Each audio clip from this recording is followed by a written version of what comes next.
Hippos YouTube channel. I have Here's Christy my with shirt. me. Hogwarts. We both have on Harry Potter shirts. From your chair. Oh, my chair. Yeah, I don't know if I can. Here we go. I have a Hogwarts chair. It's my Hogwarts office. I'm kind of trying to. That's all my Lego and stuff. Anyway, so I did wear this for you, by the way. Thank you. I know. I was like, Hogwarts. Ooh, I just got an offer. Ooh, She cool. loves all right. Anyway.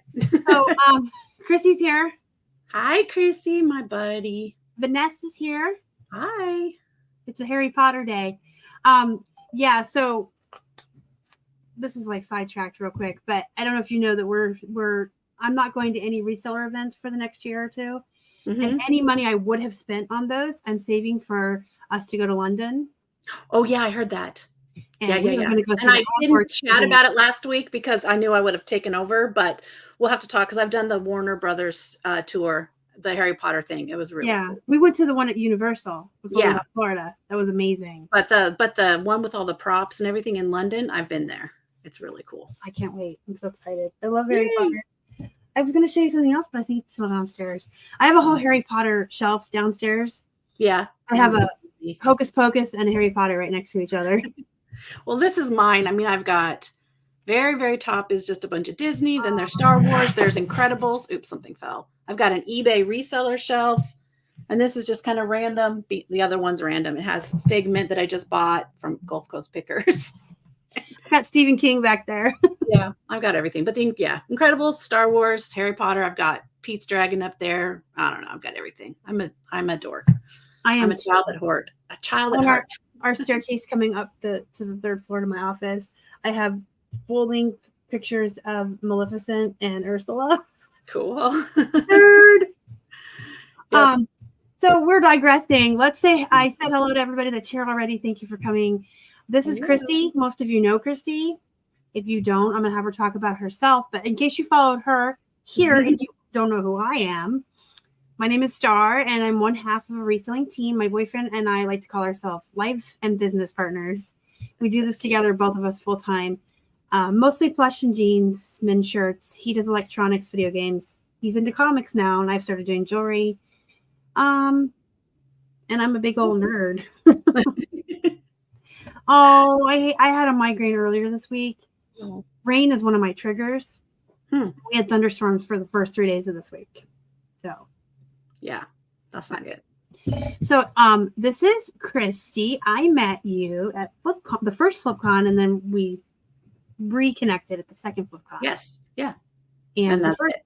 Yeah, the first one, we found out we both love to read. And so we were like, do you have Libby? Do you have Libby? And we were just like, out of our books. And then I remember it was really cool because Dave, ADH Dave, he starts throwing out book recommendations. He was like making a video up by the fireplace thing. And then he starts like yelling fantasy book titles out. And I was like, oh, okay, cool. And I'm putting him He's like, do you want some recommendations?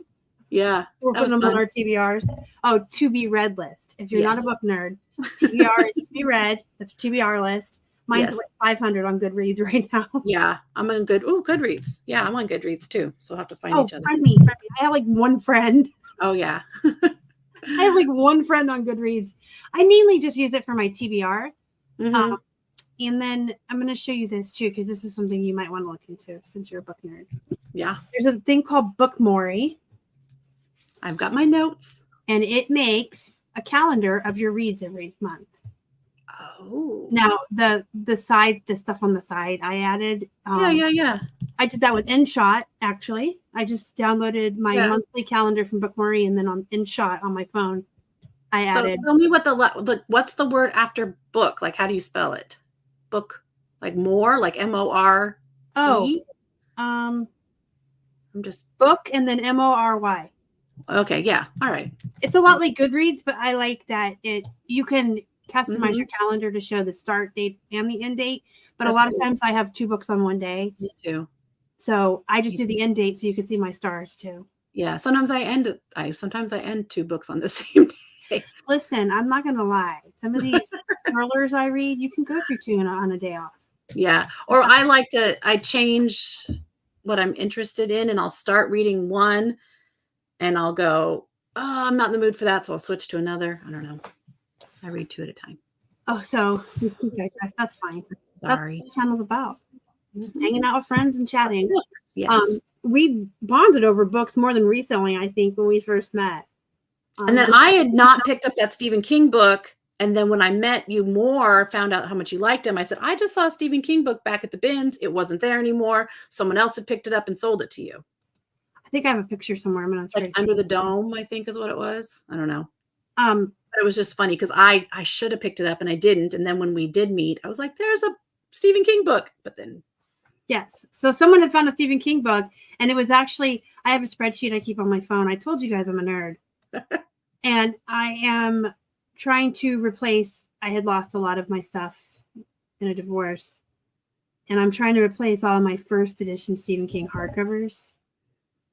And I don't have the picture here. But yeah, I remember it because And I took a picture of me with her. But here it is. Yeah, she ended up being the one that picked it up. Yeah. Yeah. So I found her at the bins and I said, hey, are you the lady with the Stephen King book? And it is Under the Dome. And I said, what do you want for it? And she's like, well, just give me what I paid. So I got it for $2. Nice. That was nice. So, and I was really excited and I had to post it on Instagram. Yep. But that was the second FlipCon. That was last year. Okay. But yeah, I feel like whenever I find a bookworm out in the wild, I get more excited than when I find another reseller. Yeah. No, I agree. I used to love Stephen King. Yeah, so I read Carrie when I was 10 or 11. You know, not too early. B.C. Right. Andrews. So Christy, why don't you tell us how you became a reseller? Well, I'll go. Do you want me to go all the way back? I don't know. So I did the eBay thing in the 90s, mostly for Beanie Babies. And it was mostly purchasing, but I think I probably sold a few because my friend and I used to get line up outside the Hallmark store and get the Beanie Babies. And sometimes you'd get two. So you keep one, sell one, but I didn't sell a lot. But then when I had my son in 2001, I remember that's when my current eBay account started, was in 2001. So I started a new account and I started selling his Gymboree clothes. So my mom would buy him these Gymboree outfits and then he'd outgrow them and then I'd sell them on eBay. I sold Disney costumes. And then I did a little bit of retail arbitrage at the Disney outlet. I found Tinkerbell wallpaper for $7 and sold it for like 40. That was in 2003. That's cool. But then I was a stay-at-home mom of 3. I was a substitute teacher. I was a PTA mom. I was a band mom. I did some church classes sometimes. So I got really busy. So I didn't sell as much. But every now and then you'd clean the kids' bedrooms and you'd sell the video games. Or you'd clean the kids' bedrooms and you'd sell their toys. And it was mostly just reselling our personal items. Every now and then I'd find something. And then 2020 came. So I've been keeping up my husband and I did sell some Wiis and some Tickle Me Elmos, things that would pop up. You'd get them at Costco. You'd quick flip them for the holidays. We've always been kind of resellers, but nowhere near this extent. But then 2020 came. We had just moved and we had a lot of stuff we hadn't unpacked. And my kid was doing homeschooling from one room. My husband was doing home working, which he already worked from home. That wasn't new. He was working from home and I had nothing to do because I didn't volunteer. I didn't substitute teach. I was just kind of stuck. So I went and dug into my kids' closet and they had Lord of the Rings Lego. And I sold all their Lord of the Rings Lego and I divvied the money up with the 3 of them. And they each got like $330 because I made like $1,000 on Lord of the Rings Lego. And that's kind of when it started. So by January 2021, I made my reselling Instagram. I had found Josh, Harry Tornado. I'd found Rachel Strickland, the 5 resellers. I'm not sure if I found you before or after FlipCon. I think I was already following. I don't remember. I think you knew who I was. I already was following you. You had the Buckies, right? Am I saying it right? I brought Buckies to that the first Beaver Nuggets.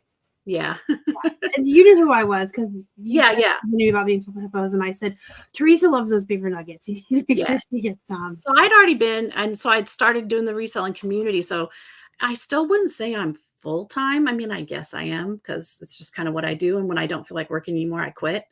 So I guess it's full-time. So do you have a schedule? Not really, except to just get up and get the shipping out by about 10 or 11. After that, I kind of do what I want. I know you're very regimented and scheduled. And I'm not. I'm like, I feel like going to a thrift store today. Or if I really want to go to an estate sale that starts early, then I'll tell myself, oh, you got to get your shipping done early.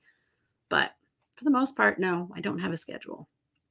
Now, I am very regimented, but it's only because I value my free time so much and I want more time to be like, oh, I'm just going to do what I want.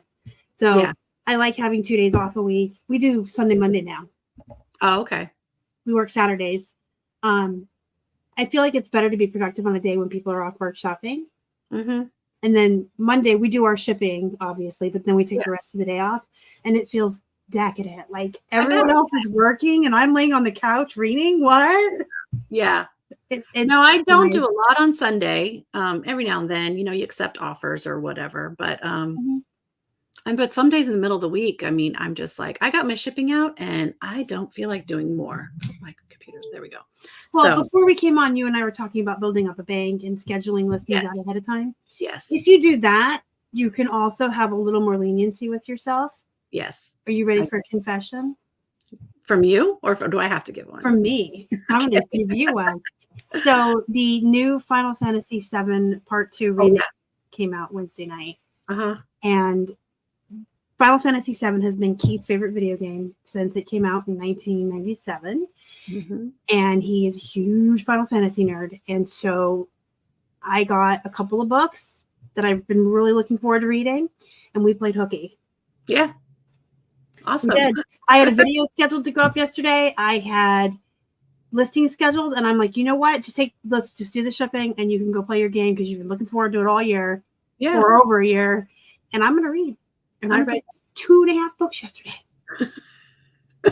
My husband played through Final Fantasy IX when my son was born in 2000. So I understand that. So I got to play through 9 and 7 in preparation for this 9. I don't know how long. I think that's right. But I got to sleep. He held the baby on his lap and he played. And that was like, that was his paternity leave, was also playing Final Fantasy. I was on bed rest with my youngest, who will be 20 in May. And I played Baldur's Gate. Oh, yeah. I was on that bed rest where you're only allowed to get up to go to the bathroom. Yeah. So I just played Baldur's Gate with my 2. Well, I gave his brother, who was 2, a remote that wasn't plugged in, and he thought, it's a good idea. It's a good idea. Because you can't chase a 2-year-old when you're on bed rest, right? No. So yeah, like if you value your time off, or if you just want to play hooky, or you just want to fiddle fart around, as I like to say, just set yourself up for success, and you can. You don't have to. You guys know I'm all about work-life balance. But if you set yourself up to be successful, and you set yourself up so that when you're working, every minute that you're working counts towards actual 5 minutes of other people who just don't work as hard, then you can definitely get more done in a day. That's why I'm so regimented. I make a mental schedule usually the night before. What am I doing tomorrow? I've got to get that clothing. I kind of make a schedule, but I'm not. You're not as regimented as me. No. But I feel like if I really work hard every day for 6 hours and I get done enough that most people would do in 8 or 9, right? Then I don't even have to work 6 hours a day. I agree. But yeah, banks are super important. It actually came up in a topic in my Facebook group. So I'm gonna give my opinion on them, and then we'll let you give yours, because this was just recent. And we actually had somebody leave our group over this. Oh, okay. Because they were so upset about some of the opinions.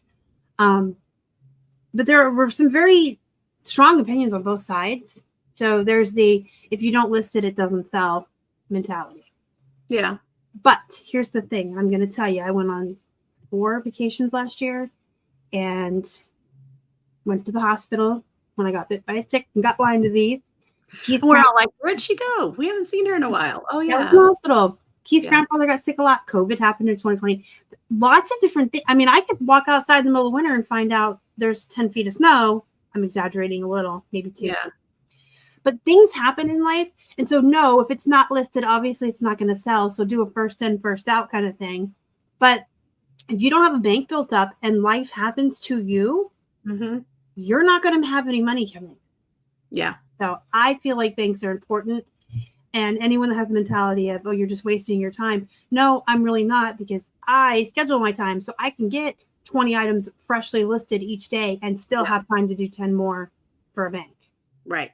I agree. I had a daily listing challenge in January, and it was the 2 times challenge. Mhm. So if you sold one thing on January 1st, you had to list 2 things the next day. If you sold 10 things on January 5th, you had to list 20 things the next day. And I went to Universal Studios.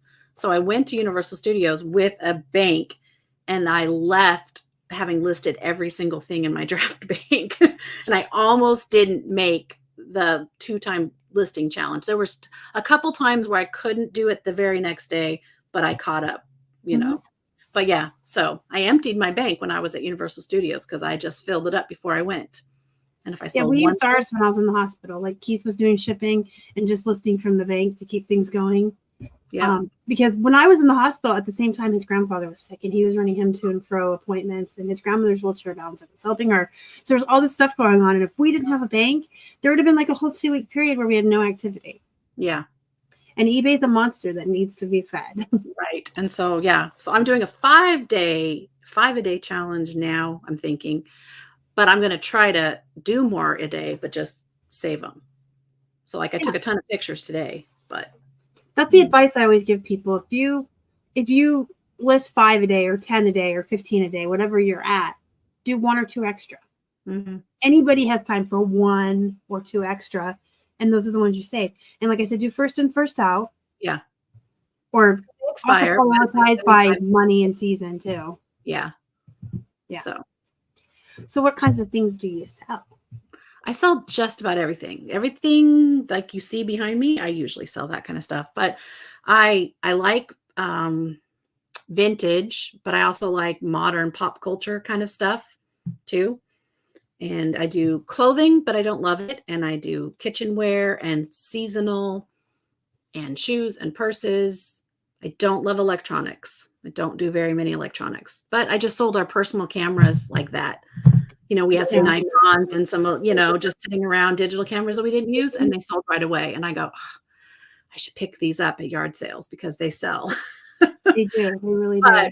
But I tend to not do them. Trying to think of like some of my bigger, I like to do blankets. That's another thing. I like to do linens and blankets. And I don't know, somebody will tell me that their neighbor's moving, and I'll buy 5 of his totes for $200. And it's his grandma's Lennox china. It's his Star Wars toys. Hi, Leslie. Hey.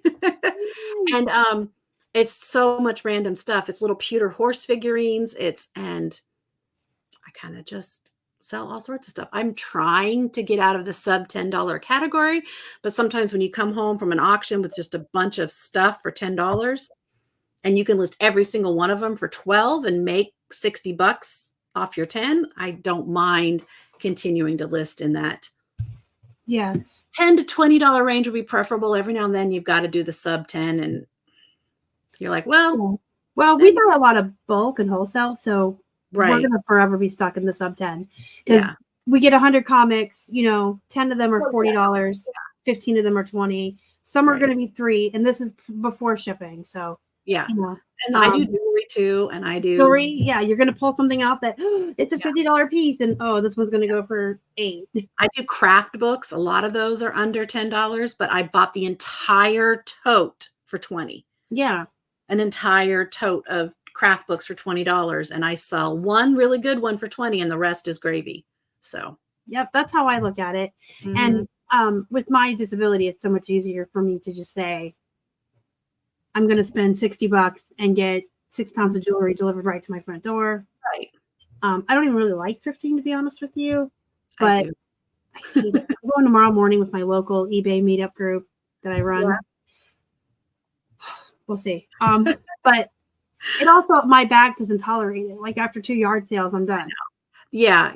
Yard sales are my least favorite just because you're getting in and out of your car, all that kind of stuff. And it's outdoors where the weather isn't great. I love an estate sale.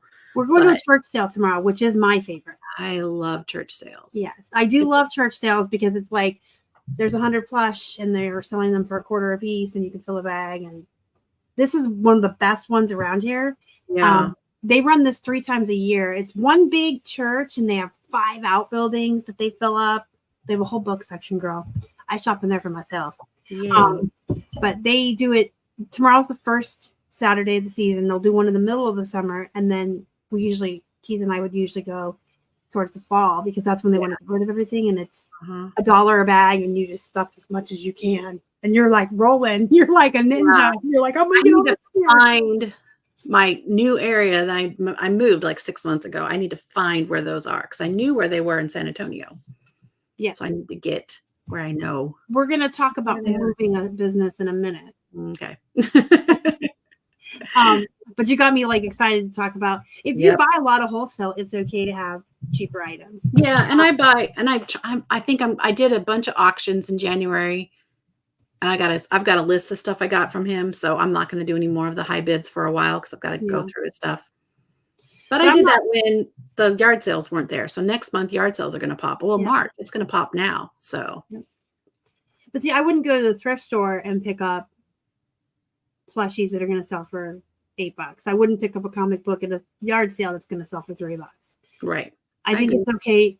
Like you said, you saw a couple things out and the rest are gravy. And you have to do what works for you.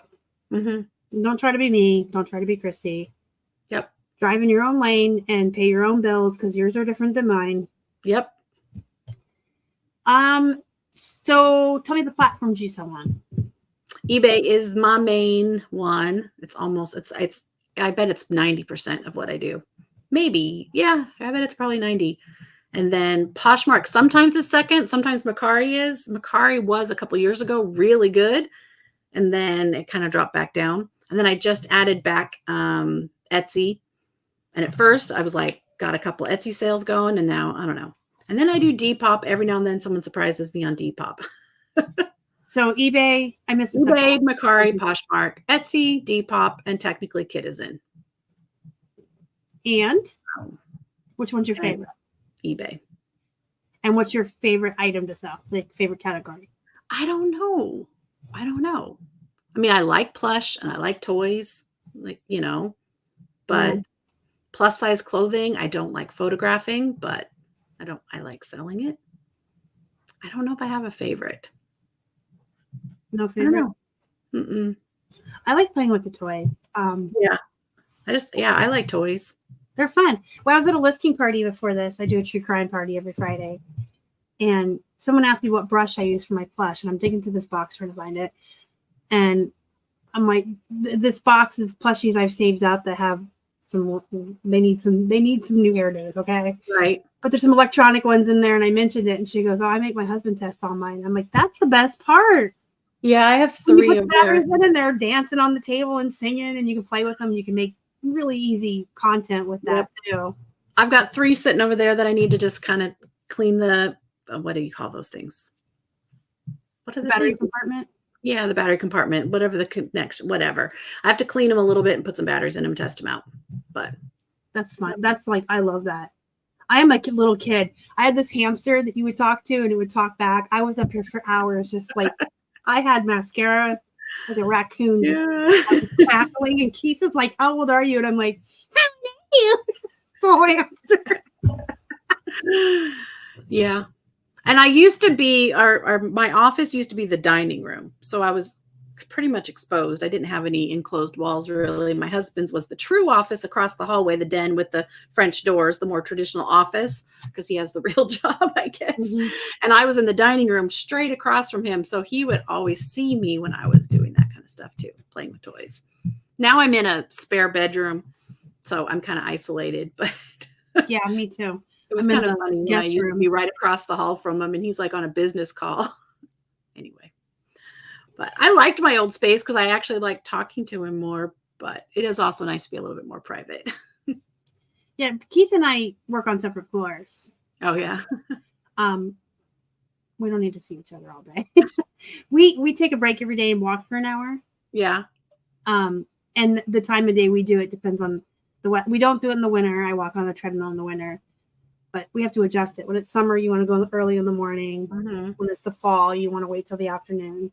Yep, so we see each other for an hour for that. We break and have lunch together and dinner and watch a show together every night. But I like that we work on separate floors. And I like that he plays video games while I read books so that we're not always up each other's butts and in each other's faces because this is what we're both home all day, you know? Yeah. Oh, my husband's been home since 2015. This is it's not a COVID thing. It's just he's been working at home since 2015. So I'm going to read Lori's comment real quick. She made an extra $58 this week when her old TV stopped working. She was going to throw away the remote and then thought, hey, Star sells remotes and it sold with an hour of listing. Was it a smart TV? Because those are the expensive remotes. But that's awesome. I listed a random remote. My husband couldn't tell me what TV it went to. It was just Sony. I think it might have been a Sony DVD player remote, and it didn't sell for much. But it sold. No, that's the other, like, remotes are like the same. We'll get a Gaylord of remotes, and you got remotes in there that sell for $5 and some that are $185. So we list them all. I sell all the things. I'm going to get every penny of profit. I sell all the things. I sold broken crayons last week. So yeah. And then we cleaned out our own closets and some bookshelves and some knickknack shelves. Probably in December, like towards the end of the year, we're like, let's just anything that's not we haven't worn in 6 months or isn't blessing us or we don't like it, make room for new. And there's some of my t-shirts that I'm selling for like $8, but you know what? I got it for 99 cents at Thrift. I wore it for 2 years. I don't want it anymore. Yeah. I'm not just going to donate it when I'm a reseller. Yep. I sold some of my little toy thingies for like $5 plus shipping, but I'm getting rid of it anyway. Yep. All the things. A 2010 the LG Smart TV remote controls are worth a lot. That's our TVs. The DVD VCR combo remotes are really good too. Yeah. In fact, we just had a buyer on Macari this morning. I could tell by their name that they were a business and they must sell DVD VCR combo, like the machines. They bought a bundle of 4 different brand remotes for DVD VCR combo. Yeah. I just said that 3 times fast. Yeah. So that they can then sell theirs with a remote. For more money. Yes. Yeah. Yes. But they bought 4 from us and I'll take it. I'll take it all day long. So you moved. Yes. From to how far? San Antonio, Texas to Tyler, Texas. It's like a 6-hour drive. Okay. So it's still not like across the town. No. And we did it ourselves. We did it in piecemeal. It's a long story, but yeah, we were going to have this as kind of a second home. It's on a lake and it's near my parents. We thought maybe we would just come up here and have it as a vacation second home situation. And then we decided to move fully. So we did it in pieces, but yeah. So when we, used my dad's trailer and stuff like that, we didn't do a moving service. And you were talking about this at FlipCon and you were getting ready to move. Right, yes. At that time. Yes. So you did it piecemeal. So you just moved a little bit at a time. Yeah, kind of. But I had to get my inventory pretty much. It's in those totes, almost all of it. I have some black totes, but it's mostly in those clear. And one of the ones over there, I went through it like mugs and breakables, and I just bubble wrapped everything and then labeled what it was so that if it sold, I could just pull it out. But then we were also going to be moving soon and I didn't want it to break on the way. So I bubble wrapped everything. I would spend a little bit of time every day just getting every tote ready to go. Okay. That's what I wanted to ask. Like how much special preparation did you do? And then I don't remember exactly how I did. And then I pulled a bunch of stuff from my store. I just like cut my store down so it didn't have very much stuff. And then so how far ahead of your move did you start preparing? June. We moved. We emptied it in October. And so by June, I was, doing a little bit every day. Yeah, just a little bit. But it was September. September was the push. That was when everything was done. Yeah. So we moved to Florida and back in a year and a half. And the first time we had over 4,000 listings. Pick your jaws up off the floor, guys. We're volume sellers. It's not exciting. So we dropped down to like 1,500. Yeah. And then coming back, we had like 18. So we just left it. But just, a couple months ahead. Like a lot of our clothes and plush are just in totes, but we tape them shut. Yeah. And breakables we took extra care with. But yeah, we would like 2 months ahead of time, just a little bit every day. Yeah. Because I didn't want to go inventory stuff too. I was pulling stuff. I did it. Well, I was planning ahead a little bit because I did have a yard sale in May. So I pulled a whole bunch of stuff that I'm like, it's not worth it to me to move. So I did a big yard sale in May. And then, yeah. And then I just started going through, and I made my totes more organized so that I knew where to find them by the time I moved. It was the goal. So that's the advice you guys could take from both Christy and I. If you do a big move and you're a reseller, and you know that's when I started doing SKUs too. I started skewing the clothing because I'm like, okay, I need to know where to find all this stuff. You should absolutely be skewing even if you're not moving. Yeah. I don't know if any of you have been around since the beginning, but in 2017 or 18, we were just throwing clothes in totes. Just kind of by like size, but yeah. And in 2018, we had to shut everything down for a whole week and just redo our entire system. And we only had 1,000 listings at that time. But you got to have, I don't care what you do, you got to have some kind of system. I like ours. It might not work for you. We have bins A through Z and then like A1, A2 through A0, like things like that. And then in each bin is 1 through 20 if it's jeans, and 1 through 30 if it's shirts, because you can fit more. And it's just like A1, A2, A3. And then we pull, I don't have them here. We pull the tags off when it ships and just reuse them so that we're always filling back in the hole when something sells. Yeah.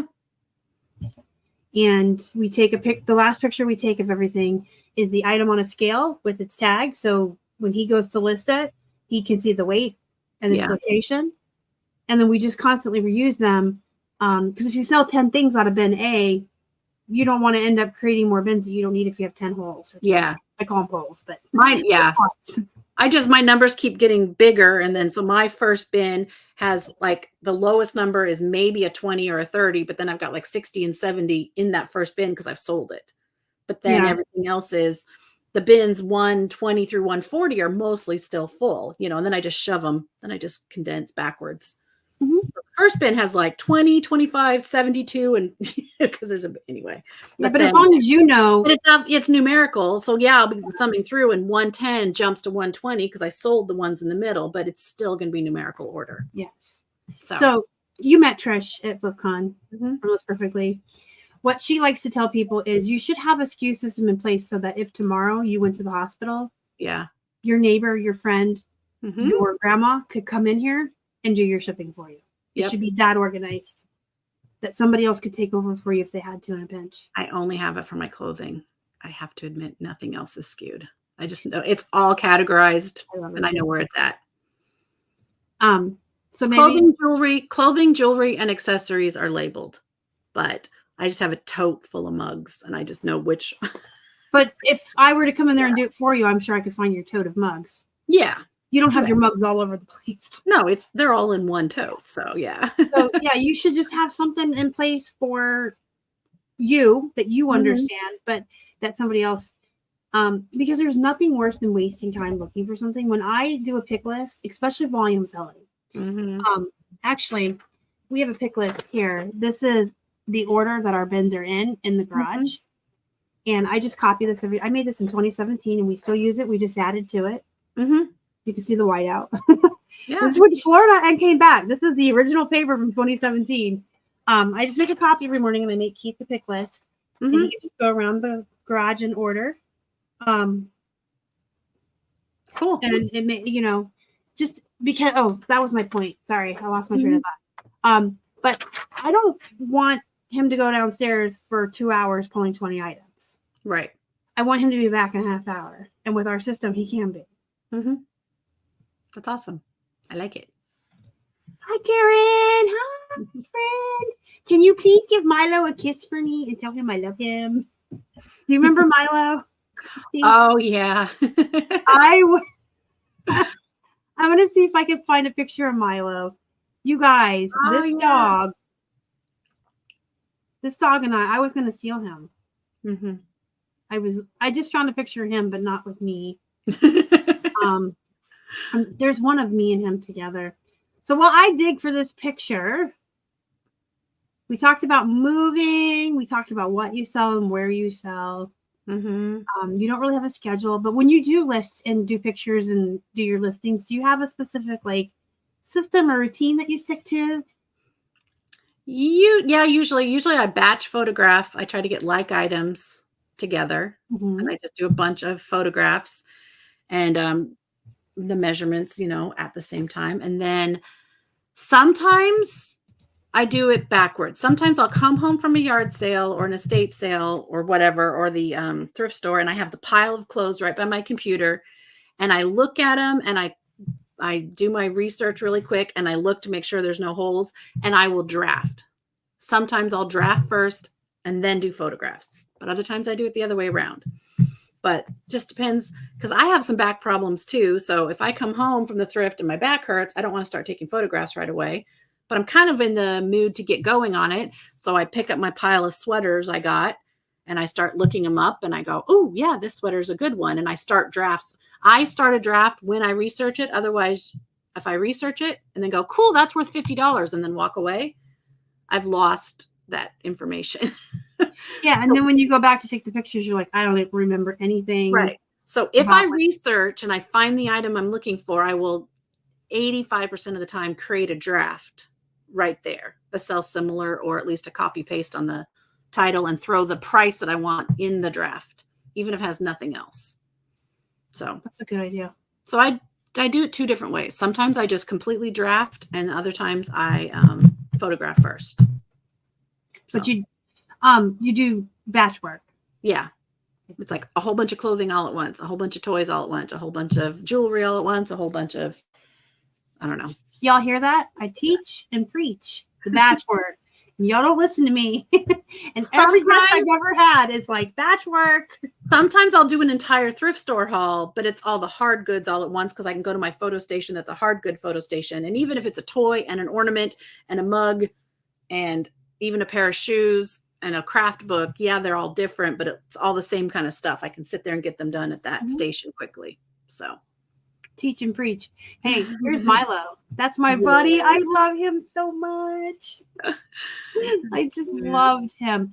I love all animals, but there was something about Milo was very special. I just got a salt and pepper shaker that kind of looks like Milo. It's like a little red. I was going to put him in my suitcase. It was just so precious. But yeah, the batch work, I mean, because like you said, all hard goods, that's one thing. But if you're going to sit there and clean a pair of shoes, photograph that pair of shoes, then go list that pair of shoes, and then come back and measure a pair of jeans, photograph that pair, you're not going to get anything done. Measure an entire stack of jeans, photograph an entire stack of jeans. The only really good open space to do blankets is my bedroom. So I take all my blankets into my bedroom, at the right time of day, because sometimes the light comes in the blinds wrong, but to do it at the right time of day. And I do all the blankets all at once. I do a whole day of photos. Our system works for us. Don't judge me. I have hyper focused 80, or not 80. I don't even know why I said that. I have hyper focused OCD, type A personality, so I can legitimately sit here. I say for 8 hours, but I take a lot of breaks. Let me teach and preach that too. You guys cannot sit at a computer for 8 hours. It's not healthy. No. Get up, go downstairs, go in the other room, wherever you have, I don't think people should, this is just my opinion. I don't think it's healthy to eat your lunch at your desk. I think you should be taking a break and, reward yourself. If you worked hard all morning and you got a lot done, watch one of your Netflix shows or read a chapter of your book while you eat lunch. Give yourself some kind of reward. Yep. But take those breaks, get up, stretch, walk around the house, go for a walk, eat your meals in another room. I know there's people out there that have workaholic issues and they just want to work all the time and eat at their desk, and you can do whatever you want to do, but I'm just telling you. Right.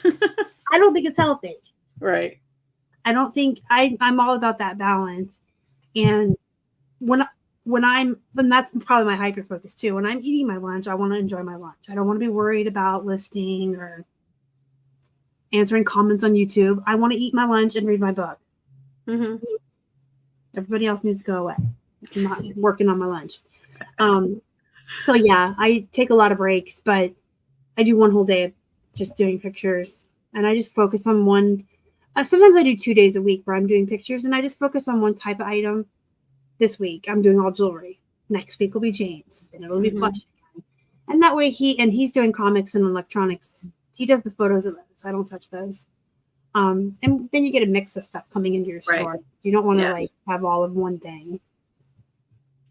We should. It's our jobs. So do you take breaks? Yeah. I mean, I decide I want to go thrifting in the middle of the day, or I don't know. Like we just do random stuff. We love to go like do our grocery shopping in the middle of the day. Because that's when it's less crowded. So, so if I get my shipping out and we'll go to Sam's Club or we'll go grocery shopping, or I'll just go do whatever. Or my mom and my daughter live nearby. We go do stuff. Yep. I do puzzles on my iPad. I watch movies. I don't know.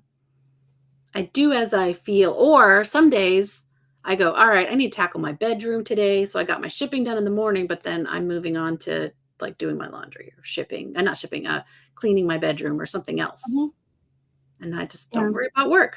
I'm like that. We sprinkle it in. So yeah, like we follow the Fly Lady method.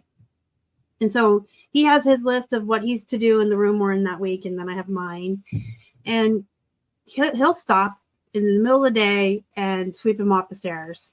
And then he'll go back to work. Yeah. I like to like quit half an hour early and do mine.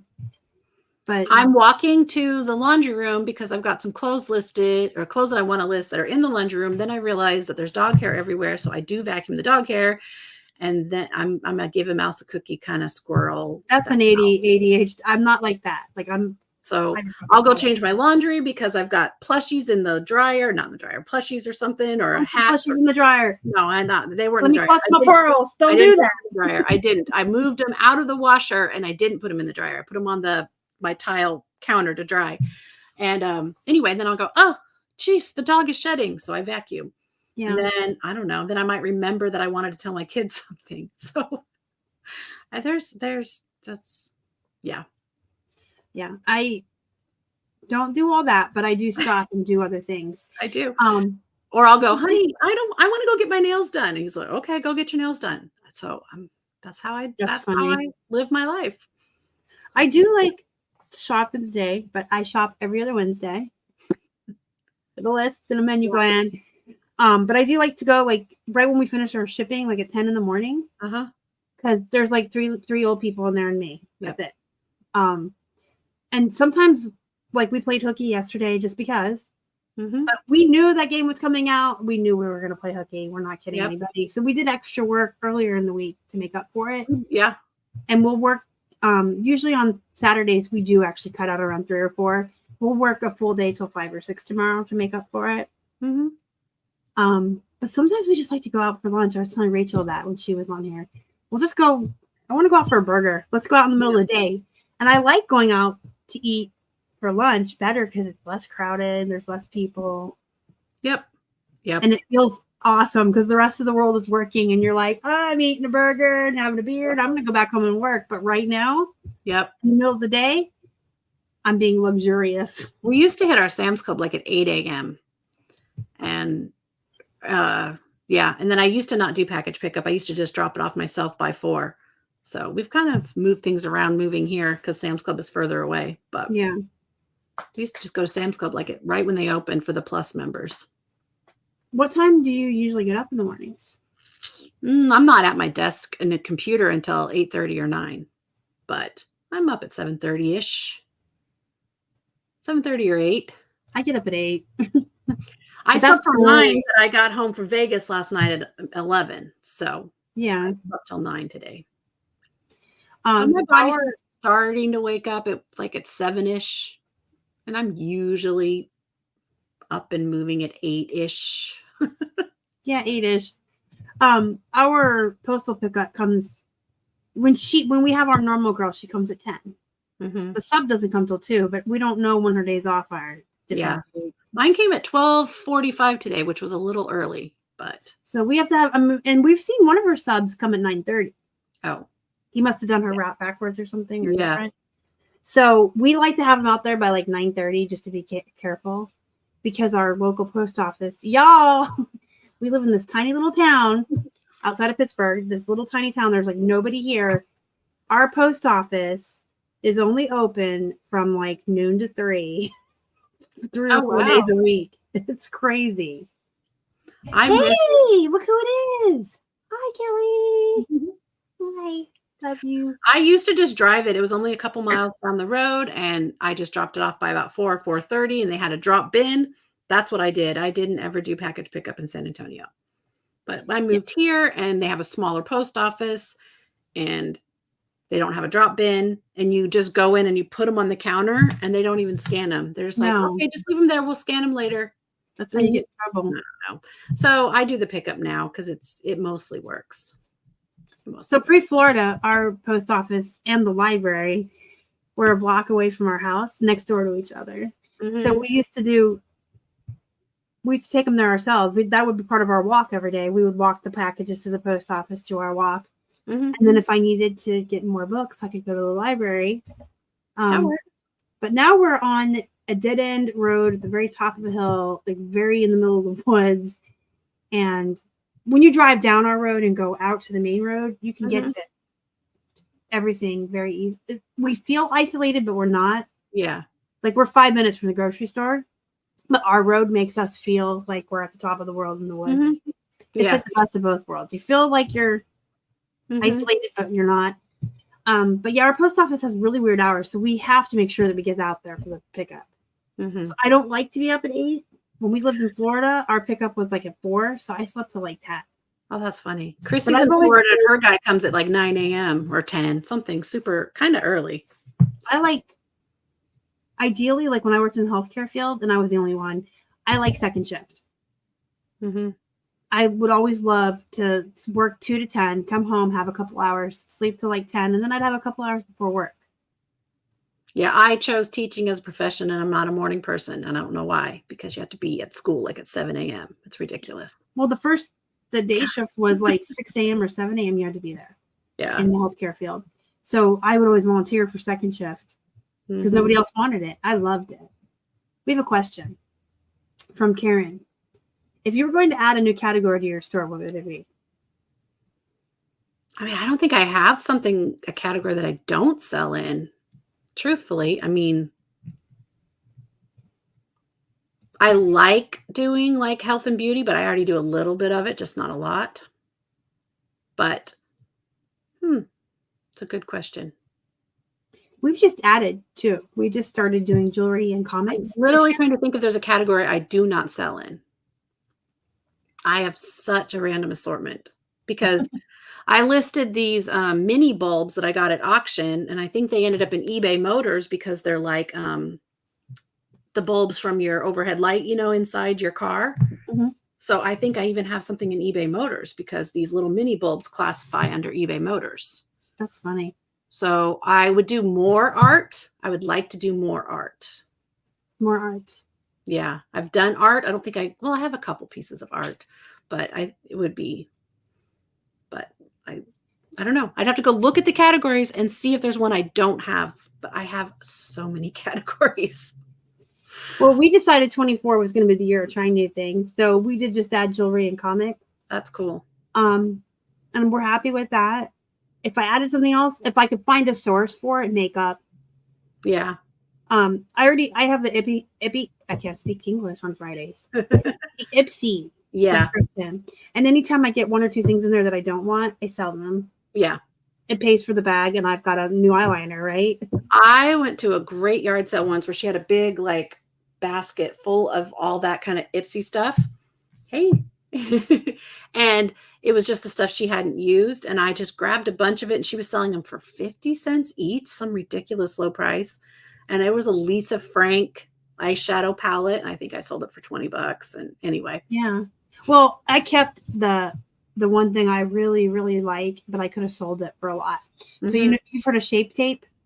Oh yeah, I think so. Yeah. It's like a $30 concealer, the full size. I got a little sample from Ipsy. Uh-huh. I love it so much. Okay. It's like the best. Yeah. And I kept it for myself, but people are selling these little ones for like 15. Yeah. And that's the thing with Ipsy. Like, it may be something that I don't want to use, but if somebody else got their bag and they liked if you're not aware, Ipsy's like 11 or 12 bucks a month, and you get 5 sample makeups or skincare items a month, and you can customize it and have all makeup or all skincare. You do this whole quiz, and they're really good at sending you. They don't give you things you wouldn't wear. They don't give you the colors you won't wear. Like I won't wear orange lipstick, so they won't send me. Right. I only ever get like the brown eyeshadow and the black eyeliner. But occasionally they'll send me something that I'm like, like I have eczema. So if they send me like toner, I'm not going to put toner around my face because I'll be peeling like a snake. But if you sell 1 or 2 items, you can pay for the whole bag and then you have stuff. So I say, when in doubt, part it out. That's what I do with my Ipsy bag. I part out my Ipsy bag. And so if somebody uses something that they really liked, the full size is like $30, $40. They're going to go on eBay and look for people who are selling the little ones. Yep. I agree. Follow-up question. What is something, hey, if anybody has questions, throw them over in the chat. We'll be glad to answer them for you. What is something you used to sell that you don't anymore? I'm I don't really do books at all anymore. I just don't. I don't know. It's not that I won't go looking in the book section, but it's just, the booksellers sell things for $3.98 free shipping because they can get the super low media mail pricing. They get even lower than what eBay gives you. So there's booksellers on eBay that can sell the books cheaper than what I can ship a book because they have like wholesale shipping prices. I don't know how they do it. So to me, so many of the books, I think it looks like a good book and I realize it sells for $6.98 free shipping. I don't know. I just don't have the time to look them all up. So I tried shoes once. Yeah. Oh, I like to do shoes, but I'm slowly doing fewer shoes. They grossed me out so bad, but I did a challenge on my YouTube. I think it was 2019, where I told everybody to go outside of their comfort zone and try something new. And I will never challenge my viewers to do something that I'm not going to do with you. Yep. So I did shoes, and they were totes. We're not going to talk about it. It's other people's toe sweat. I'm not doing it. I would bring them in the foyer and spray them down with Lysol. Yeah. It's a shame that they really grossed me out that bad, though, because 3 of our major thrift stores around here, Goodwill, Salvation Army, and St. Vincent's, have 99-cent days. Right. And they'll have I can't even think of one off the top of my head. It's been so many years since I sold shoes, but I can still recognize them when I see them. Those are $50 loafers, and they're 99 cents. Oh, my shoes aren't moving, and I don't know if it's the algorithm or not. If eBay sees I'm not listing as many as I used to because my shoes aren't moving. So I'm like, well, maybe they don't want me to sell shoes. I don't know. I have 2 pairs listed right now. If y'all are going to go look at my store and call me a liar, those were mine when I cleaned out my closet, like we just talked about. Yeah. I had a pair of boots I wore like twice at Boss, and they were just sitting in my closet, like brand new. Yeah. And then I had a pair of sandals I wore once in Florida and realized my back doesn't like these. I got to wear my Skechers. So I do have 2 pairs. If you see them, those were mine. That was my toe sweat. I touched my own toe sweat. Yeah, I don't know why it doesn't bother me. I don't know. Is Christy asking us about our hashtags or our phone numbers? Are you asking about the SKU numbers? Or the SKU numbers? Because, the little pound sign can mean so many things in 2024. If it's the SKU, I just put it in the SKU thing on eBay. There's a section for it. Yes. And I use List Perfectly. They have a section, and then it copies it to your eBay, and your Poshmark has a SKU. Right. Yep. Macari does not, unfortunately. Oh, hashtags. So hashtags I'm learning and not as very good at. So when I do my cross lister, there's a place you can put tags, and it takes them over to the other platforms, and it only takes 3 of them over for Poshmark, and it takes all of them for Depop and Macari, I think. Anyway. 5, right? 5 on Macari. 5, yeah. But on Depop, you can just put it in the description, and that counts too. I'm getting better. I'm not putting them in my main listing. I'm adding them only on Depop, but I probably should put them in more often. I don't know. Yeah. So my List Perfectly has a section. You put them in, and same thing. If I look, I honestly, y'all, listen, I don't know how to list directly on eBay or Poshmark anymore. Okay, pre 2019, I did, but I've been using List Perfectly. No, I was their 4th user, so I've been on there for 5 years. Yeah, I couldn't tell you how to do stuff on the platforms. I do everything in List Perfectly. I list everything on eBay, and if I'm going to cross list, then I import it over. That's how I just understand eBay. And even when they changed their format, everyone was like, I don't like the new format. And I'm like, well, I'm going to learn the new format. It's there. So I didn't like it either. I don't like change. I am a creature of habit, obviously, with my strict routine. Yeah. I hate change. I hate it with a passion. I'd rather stick screwdrivers in my ears, but I learned it, and now I have muscle memory on that one. So we're good. Yeah, I like eBay's listing platform. It works pretty well. I don't love to list from my phone, but I do because I travel. I prefer to get my listing mostly there on my laptop. Yes. And then sometimes, I don't know if it's my Wi-Fi or my system, sometimes I can't drag the photos over on my laptop. But I'll create the listing, and if for some reason the photos aren't behaving, then I can just add the photos from my phone. It's pretty easy. But But I can always make it go live from my phone. Super easy. Like when I'm on vacation, I'm like, okay, I've got 5 drafts here, and I can make them go live. So, just a real quick plug for List Perfectly, because go for it. I make money with them. Their hashtag place that you put them in, you can put 5, like if you know your cross postage and Macari. But if you put them in the order of most important to least, it'll just take the first 3 for eBay. I don't know why I'm lobster clawing. That's okay. But I know Poshmark does 3. Do they put them on eBay too? Yes, they put them everywhere, and they take however many the platform you're cross posting to is how many it pulls. Yeah. So if you do use List Perfectly, make sure that you're doing it in order of most important to least. So the first 3 are going to Poshmark, and maybe the last 2 that aren't as good are on Macari as well. I think about them for Depop, but I think they actually help on Poshmark and Macari too. I don't know. I'm still lobster clawing. And I make fun of those TikTok girls that get all sassy with their little lobster claw. And I make fun of them. And Keith is like, you do that when you talk too. And I'm like, no, I don't. Yes, you do. So we moved to Florida, and then we moved back. I don't know if you saw this at the beginning, John. We dropped a lot of our inventory to we used a moving service, by the way, and they're very expensive. So we were trying to get the smallest truck with the smallest amount of weight. And we just haven't really built back up. We're trying to build our stuff up first. I want to get back up to 4,000 or 5,000 listings. I said 4 at the beginning of the year, but look at me. Now I want 5. And then, once we're at 5,000 listings and we're back in maintain mode and not growth mode, and I'm still purchasing the way I do, I might start doing boxes again. That'd be cool. But, we dropped down to 1,800 listings, and we've been back here since October 2022. So we're at 3,200 right now. That's awesome. Yeah. So we're in growth mode.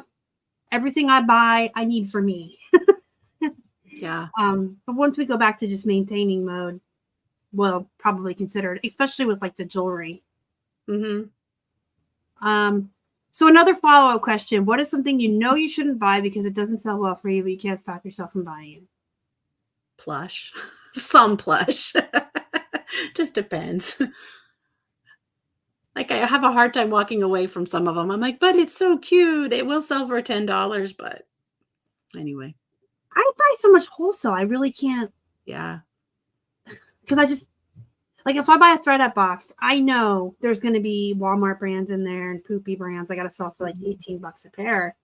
But I also know there's going to be some Silver Lake and Miss Me and Silver Jeans and all the other great ones. So no, I'm walking away from yard sales and estate sales paying $3 for a Build-A-Bear because I thought it was cute. I won't do I should have. So I have to say, honestly, I buy a lot of wholesale and I know I'm going to get poop, but I know I'm going to get good. Yeah. But as far as me selectively going to a thrift store or a sale and one-offing the items that I'm buying, I don't. But I'm also spoiled. I don't like to pay more than $1 for something unless I know it's going to be right. a seller. Yeah. But I have no problems with sitting here with. Did you hear about the box of Beanie Babies? Yeah. I have two Goodwill plush boxes, and one was Beanie Babies and one was Boyd's Bears. I got an entire box of Beanie Babies, you guys. Set them aside. Then one Saturday, I was like up here watching a movie, and I'm like, you know what? I'm going to do them. And I did them. Would I buy Beanie Babies on purpose? No. But I wanted my money. Yeah. I got my money back from the first box. Wasn't great. The second box, I barely got my money back. Hey there. Flipper friends. That's cute to say. Flipper friends. You can always go back and watch the replay. Why am I yelling? I don't know. Hey, Coco. You know, like older people, when they get on the cell phone and they don't understand that they can just talk in normal tone. His grandparents are like, hey, Star! I'm on the other end of the phone. It's good. You don't have to yell at me. I can hear you. Yeah. Mine was Safari, and but sometimes you drag and drop and they do the death circle and they just won't load. I don't know why. So it's just easier to upload them straight on my phone sometimes.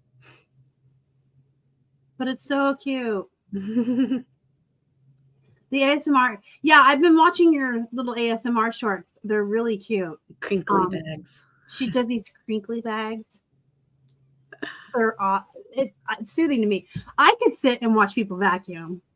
Those lines in the carpet, they're so pleasing to me. I have a hardwood floor, so I don't get that thrill. But I do, like, there's ASMR out there for people like me where they'll put like a line of screws and they'll vacuum them. They'll put like a line of crumbs. Yeah. I like it. I love it. I like watching cleaning video. Hoarders pleases me to no end, the before and the after. Yep. I think I've got it on my queue. I didn't get to it today, but I've got a hoarder cleaning up on my queue. $1. Listen, I'll buy anything for $1. Anything. I actually purposely buy Walmart branded plus size used jeans when they're 99 cents. And I flip them for 20 to 25 bucks all day long. Yep. Fact. Because even though it's Walmart, listen, there's folks out there who don't have discretionary money and they shop at Walmart. Mm-hmm. And when you're a fluffy, I'm a fluffy, and you find a specific style that fits good and feels good, that's what you want. There's a legging that had a pocket that my mom loved that Walmart stopped making. And it I don't know what, she just loved it. It was, I don't know if it's Danskin or whatever, but had the compression level she liked. It had everything she liked and had the pocket that fit her phone. And then whatever it is, when she went to go buy more at Walmart, the pocket was different. So my mom looks for these leggings because she likes where that pocket was. And then they changed it. So. Mm-hmm. And like my pajamas that I wear, these are Walmart, but I live in my pajamas, y'all. They have pockets. Yeah. Yeah, I know. My yoga pants don't have pockets. It's the only thing. I really like these because my office is on the 3rd floor and I have a bad back and I have to kind of I go down the stairs weird, like I slide. Mm-hmm. So I can put my phone and my vape and everything in my pockets to go downstairs after work. Yep. So they don't make these anymore. I'm on the lookout. I have several different pairs. I have all different colors. They're all the old lady plaid pants. Walmart makes a night shirt. It used to be Secret Treasures, and now it's that Joy spun. Mm-hmm. And they have pockets. It's just a big night shirt, and they have pockets. And I bought 2 of them at thrift stores, and people are probably like, "Ooh, gross, a nightgown," but I don't know. No, you wash it. Yeah. So I have 2. I bought one at Walmart, and then I've bought 2 at thrift stores. The exact same. It's like a V-neck night shirt with big pockets. I love them. What's that joke about women think that has pockets? No, but my yoga pants are from Lane Bryant and they do not have pockets, but I absolutely love them. That's just the thing, especially with women more so than men, because I think men can buy a pair of jeans in 1984 and they're still wearing them today. Men's weight doesn't fluctuate. They don't care about fashion really so much. I mean, some men do. I'm not saying all men, but women find something that, like, I'm guilty. I have a specific bra that I wear, and I only ever buy that one. And if Walmart ever stopped carrying it, yes, I wear Walmart bras. Come at me. I just did this. I just been shopping on eBay and Poshmark because I've gone down a size. So that's Good for nice. you. Yeah. But this is my jeans. These are my jeans. Oh, I can't do it right. Tighter tummy technology. Where is it? There it is. Lane Bryant, tighter tummy technology. And I go looking for them because the stupid jeans are expensive. So I bought these on Poshmark. So I just bought 2 pairs. I didn't buy them. Remember when we got the gift card from eBay for eBay Open? Uh-huh. No, I didn't. Well, I didn't go in person. But anyway. No, it was online if you were one of the first people to answer the survey. Yeah, there was one of the days that I answered surveys and it didn't register for me. That was one of the days. I got the gift card, so I used that. Yeah. But I have their Lee riveted, and they have that waistband like yours. Mm-hmm. Elasticy, comfortable, but it kind of makes you look a little thinner. Yeah. And I cannot find them anywhere. So this lady on eBay had 2 pairs and she had combined shipping. Mm-hmm. One of them was on sale. I ended up getting both pairs for like $20 all in. Yeah, nice. Now, normally I would like to get it from the thrift store for $1, but this is a specific brand, style, size. I measured my pants that fit so well, made sure my measurements were the same as hers. Mm-hmm. It was worth the 10. It wasn't even really my money. It was gift card. Yeah. So every now and then I'll have same jeans. Yep. Every now and then I'll try a different pair, but I know those are my jeans. Those are the ones that fit me. So that's what I wear. Oh, and Keith he doesn't like jeans. He wears the specific Dickies cargos, and they never have his size at Walmart. Oh, yeah. He's like that weird 34. Yeah. 34 waist, 36 length or something because he's really tall. Yeah. So I go on eBay all the time, and people sell them new. Mm-hmm. So don't be afraid. Like, I know there's people out there, and I'm going to make fun of you. And if this is you and you feel some type of way towards me, I don't really care. If you're like, oh, I will only buy the things I can list for $80, get out of here. Nobody in this world can afford $80 pants right now, except for like 1% of the 1%. I actually unfollowed somebody and got one of my only, like, I don't like to argue. I don't like negativity. So, but one time I told somebody on Instagram, what the heck are you doing? Why are you telling people don't sell anything for less than $50? That was like advice. That was like Instagram reseller advice. And I'm like, don't tell people what to do. And I don't know, I just got an attitude. And then I unfollowed the person and said, oh, well. But there are people that say, I won't sell anything for less than 30. I mean, I get that. I truly do. And I try to push it above 20 as often as I can. But I don't know. This I would never sell anything for less than 50 is kind of elitist to me. Anything, people that say that about 20, I'm like, so you're telling me if you were me and you bought a box of comic books, you would take out the $10, the 10 that were $40. Right. And you would take out the 20 or so that were worth 15 or $20. And then you would take the other 70 comics and trash them? Yeah. You would? Yeah, exactly. I'm like, yeah, why would you do that? So I wouldn't buy wholesale. Well, it must be nice to not be crippled and go to the thrift store every single day. I sold crayons for $7. Sorry. I sold crayons for $7, but I'm also selling a big bulk of crayons. I sold 6 pounds of crayons for $20. And, and then I divided them up by their colors. And anyway. Yeah, it took a long time, and it was something I was interested in doing. And I sell craft books, and if they're really not wanted craft books, I do a lot of like 5 of Christmas ones for $15. Yeah. I mean, I'm not going to list every single craft book for $3. I'll just do 5 Christmas books for $15. So I also feel like there's a lot of different people in the world. Mm-hmm. So saying I'm only going to do what's in fashion now, but the grandma down the road still likes her Alfred Dunner sweaters, okay? Mm-hmm.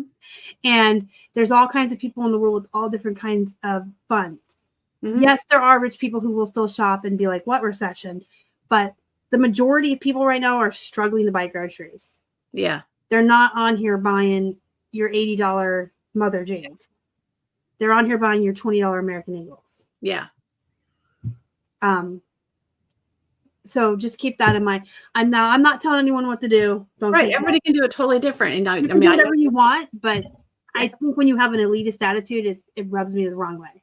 Yeah. And everybody can do whatever they want. And I know you're a couple comments ahead, but someone just said they like to bundle them, which I just mentioned bundling. but I don't know. And that does save time, but sometimes I don't bundle on purpose because I've bundled before and somebody says, "Ooh, I just want that one item. Can you pull that one item out for me?" So if I'm sitting there taking a whole bunch of photos, I could do every single craft book separately, or I could do bundles. And honestly, I just kind of go with the flow. If I feel like this one book is more desired because it's unique or whatever it is, I'll just do it by itself. I don't know. The thing with bundles is, yes, I always get the comments or the messages asking if I can unbundle it all the time. And my friend Don, he told me, no one ever asked me that. I'm like, oh my gosh, when I bundle all those Beanie Babies, 2 messages, 3 messages, 4 messages a day, every single day, 7 days a week. Can I just get the one lamb? Can I just get the one dog?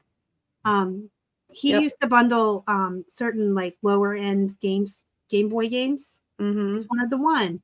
I do still bundle some stuff, but it just eBay, it does affect your visibility if you're not answering messages. I don't know if you guys know that. You have to answer all your messages or it will affect how you're being seen. And so I have cookie cutters. If anybody wants them, let me know. I'll put them in my Facebook group. Join our Facebook group, be a member. I should put my cookie cutters because I have them saved on my phone and I can just copy paste so that I can answer everybody, but not drive myself crazy with. Well, especially how much you sell. Yeah. Thanks for your interest in this item. At this time, we are not willing to separate this bundle.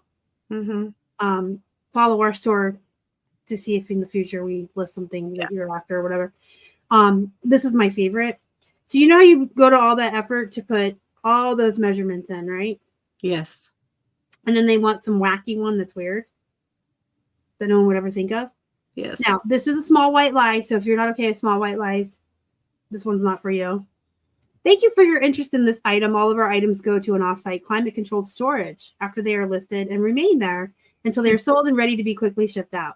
We apologize, but we are unable to provide any additional measurements other than those that we've already provided in the description. Yeah. Thank you. That works. It's in my garage, but it is kind of offsite. It's down 3 floors. It just sounds professional. Yeah. But it is a small white lie. Yeah, but it works. So the way I do my low value items, I don't prioritize them. I save them for a rainy day. So I have boxes all over here. I have boxes of electronic plush. I won't mess with them until the box is full. That's a good point. Yeah. I have boxes of plushies who need their hair did. I'm not going to mess with them until the whole box is full. I have a box of poopy plush. And when it fills, so they're not prioritized, so that I'm not spending a lot of time listing low priority. Yeah. All week I'm photographing the better stuff, the higher bread and butters and stuff. And then like on a Saturday in the afternoon, I'll sit and photograph all the poops. Yeah. But they don't get prioritized in any leg of our journey of listing. Because like we have a bank of stuff that's just photographed and lists perfectly. Keith will kind of eyeball and only build the listings for the good stuff. And then we have a bank of already built listings. And when we go to cross-post them, we organize them highest price to lowest. So at every leg of the journey, the lower poopy stuff is, way not prioritized at all. But if you want to quickly list 30 items one day and you have 30 Beanie Babies sitting there ready to go at $8 a piece, you can toss them out. So I don't think they're a waste of time. I just don't think you should prioritize them. If you're prioritizing your low value items over your high value items, then they're a waste of time.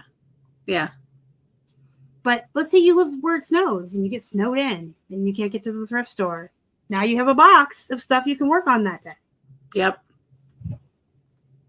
I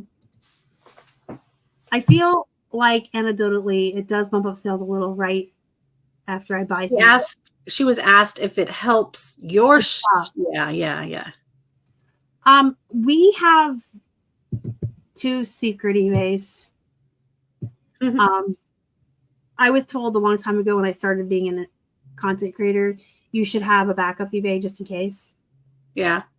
Because if you make the wrong person angry, they can buy 20 things and give you 29 ads. And so we have one that's not my Hippo Hut's public. Y'all can go look at it. You can look at all my poop. But we have one that's private just in case if we ever needed it. And he sells stuff on that one that I don't put on my YouTube or don't make public because I don't want to give away everything. Yeah. And then we have a third one that we shop from. Just that's interesting. Yeah. More layer of protection. So my husband has one and it's not as high of feedback. It's not a secret anymore. Good luck finding them. My husband has one that he's his feedback's not as high, but he's had it for 20 plus years, just like mine. That I could probably sell from his if that happened, I guess. Yeah. But yeah. I mean, I don't think I'm out here pissing people off like that, but you never know. Somebody's gonna be like, she never shuts up about the race to the bottom. I'm gonna show her. I buy and sell from mine, so I don't know. But I buy my personal stuff from it too. I don't. I shop from our Shopee one. We have a Shopee one. Yeah. That's interesting. We also use a post office box. I watch a lot of true crime. I know things. Belle just kind of talked about this in her video. She said a video about this, about being kind of with your boundaries and people, and because she watches true crime is why she said she's a little more reserved, I guess, in that way. I mean, for like the first, I have a PO box too, and I didn't at first, but I had a weird buyer. I was selling a cheap watch. Like it was on sale for $4 and it was 3-strand faux pearl silver tone watch. And he's like, I really like your 3-strand faux pearl silver tone watch. Is there a way I can come by and try that on to see if your 3-strand silver tone pearl watch fits? Not today, no. Ted Bundy. Not today. No. And then I went, well, what if because he lived in my town. He saw, I see you're in San Antonio. Mm-mm. So then he bought it. And I was like, I have to have a PO box. I can't send this to this person and tell him my address because he just paid $6, $8 to find out my address. That's no. So my husband had a PO box for his company at the time, and we quickly changed. It was I don't know. It was probably just slightly awkward, but I changed to my husband's company PO box at that time, and then when we moved up here, I had to get my own. So, yeah. Well, here's the thing: I do watch a lot of true crime, and it takes one person that has mental issues that have not been addressed, that isn't getting help, to be angry at you over something they bought, to go to your house and hurt you. Right. And it happens. People have gone stranger, and people have gone on Craigslist and seen, oh, she's selling maternity clothes, and gone and killed somebody and taken their baby. Yeah, I know. Okay. So crazy things happen. But also, if you're going to put yourself out there on YouTube, Instagram, anywhere like that, now you've got a whole another world of people with possible. Right. Now you've got the buyers, and now you've got all the reselling community. Most of us are really great people. Most of us. But not everybody. And if you make one person I've seen it on Dateline. People will drive across the country to murder you if they are angry enough and they're a sociopath or a psychopath. Do not put anything past anybody. This is my TED Talk. Yes. Please, for your own safety. I know. Get a second backup eBay. Get a post office box. Don't be putting your address. Don't be taking pictures of your haul in front of your house with your address on the door. Right. I mean, I take pictures outside, but I always make sure you can't see my house or the street or any landmarks. Mm-hmm. And my friends, I have reseller friends that know where I live. I buy things from them and they've sent it to me. But when I have things shipped to me on eBay, it's to the PO box, and I do need to change my not shipping address. So yes, you never know where I live because you've sent stuff to me from whatnot. But I really try to keep that tight. People aren't always who they say they are, too. They had a whole show called Catfishing, if y'all haven't watched it. But people are nuts. Like, in general, most people are good. Most humans are decent. But there wouldn't be as many true crime shows and podcasts and Datelines as there are if there weren't people out there doing some weird stuff. And I don't put anything past anybody, okay? Yeah. So get a post office box. Yep. I hope this stays within us, but I had a reseller from my shop. I wasn't sharing it to buy something to support me, but then used it to look my address up. That's crazy. I mean, a determined person's going to find address, and then they can kind of like gauge. I don't know. There's just there's a lot of stuff that people can be like, find out where you live, and just I don't know. I like to keep that very private. I mean, I live in a small town, and do I have my small town listed or do I have my larger town listed? I say I'm in Pittsburgh, and I am not. Yeah. So I say I live in Tyler, Texas. So that is the larger area. I live in another town surrounding Tyler, Texas. Some of you know it. I think I told Belle, but and my friends Coco and Christy know, but I don't put on my Instagram. And Tyler's a smaller city. I could just say East Texas, truthfully, and be a little more vague if I wanted to be even more. I just say Pittsburgh because that's where my zip code and my post office box. There's Pittsburgh is actually 15 minutes away. I can get there. I'm not like lying that I live in Pittsburgh and I'm actually in New York. Metro. Like I don't live in Tyler. I'm in Pittsburgh. I'm in a suburb. But there's like 5 or 6 of the little suburbs around here that their zip code, you actually write Pittsburgh on your address. Yeah. So my post office is Pittsburgh. Yeah. So that. But I'm Pittsburgh. I'm not going to tell everybody where I live so they can go to this small town and find the dead end street on the hill. Right. In the woods with the deck with all the chipmunks out there eating because they didn't know it's me. I'm going to track you down. But people do some stuff. Yeah. I mean, I have watched too many shows, but I have seen my husband worked in the tech world and he tried to teach my boys internet safety from a very, very young age. So. And it's not just internet safety. Yeah. Like, listen, guys, if you see a guy struggling to put stuff in his car, do not help him. Y'all, Ted Bundy, that was how he got his victims. And Wild Bill and Silence of the Lambs. Do not help strange men. Right. Christy says it's informative. It is, but it makes you like a little paranoid. Like, it's my spray. It probably should be in my car, but it's not. Oh, I believe in my Second Amendment. They don't come in my house. But it makes you a little paranoid. Like, just a small short story. Keith's grandma had this friend of 40 some years, like her whole life, and it's a neighbor. And they were best friends, and they had a falling out because a tree fell on the property line. The husband's got in a fight. So it's been about 10, 15 years since they've spoken. They're in their 80s. Okay. So if you're following along and doing the math, that's enough years. But then his grandfather was sick again last week and he was in the hospital. And Keith and I picked her up and took her home. We made sure she put her life alert on and she had dinner and everything. And she said that we had left no longer than 5 minutes. And this neighbor was over there knocking on the door, checking on her to see how they were doing. And wanted to see if her spare key still worked. Okay. So at midnight, we went back over there after this lady left and changed her locks. Yeah, I would too. I'm like, I'm sorry if you think I'm paranoid, but this woman hasn't spoken to you in 10 years. She obviously saw her window. You guys leave to go to the hospital. She saw me and Keith leave you here alone. And she's over here checking her keys.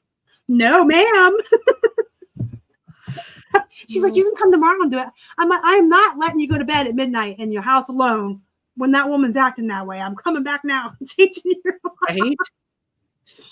Wow. Oh, no. That was just weird. Yeah, I agree. And she hasn't spoken to her since. Like, because Harry came home the next day, his grandfather. He came home and she hasn't talked to her. So I'm like, that to me was some weird behavior. Mm-hmm. I'm not saying she's going to kill her, but she could go in and steal. She could have been chasing the place to wait till they were both at the hospital and the house was empty.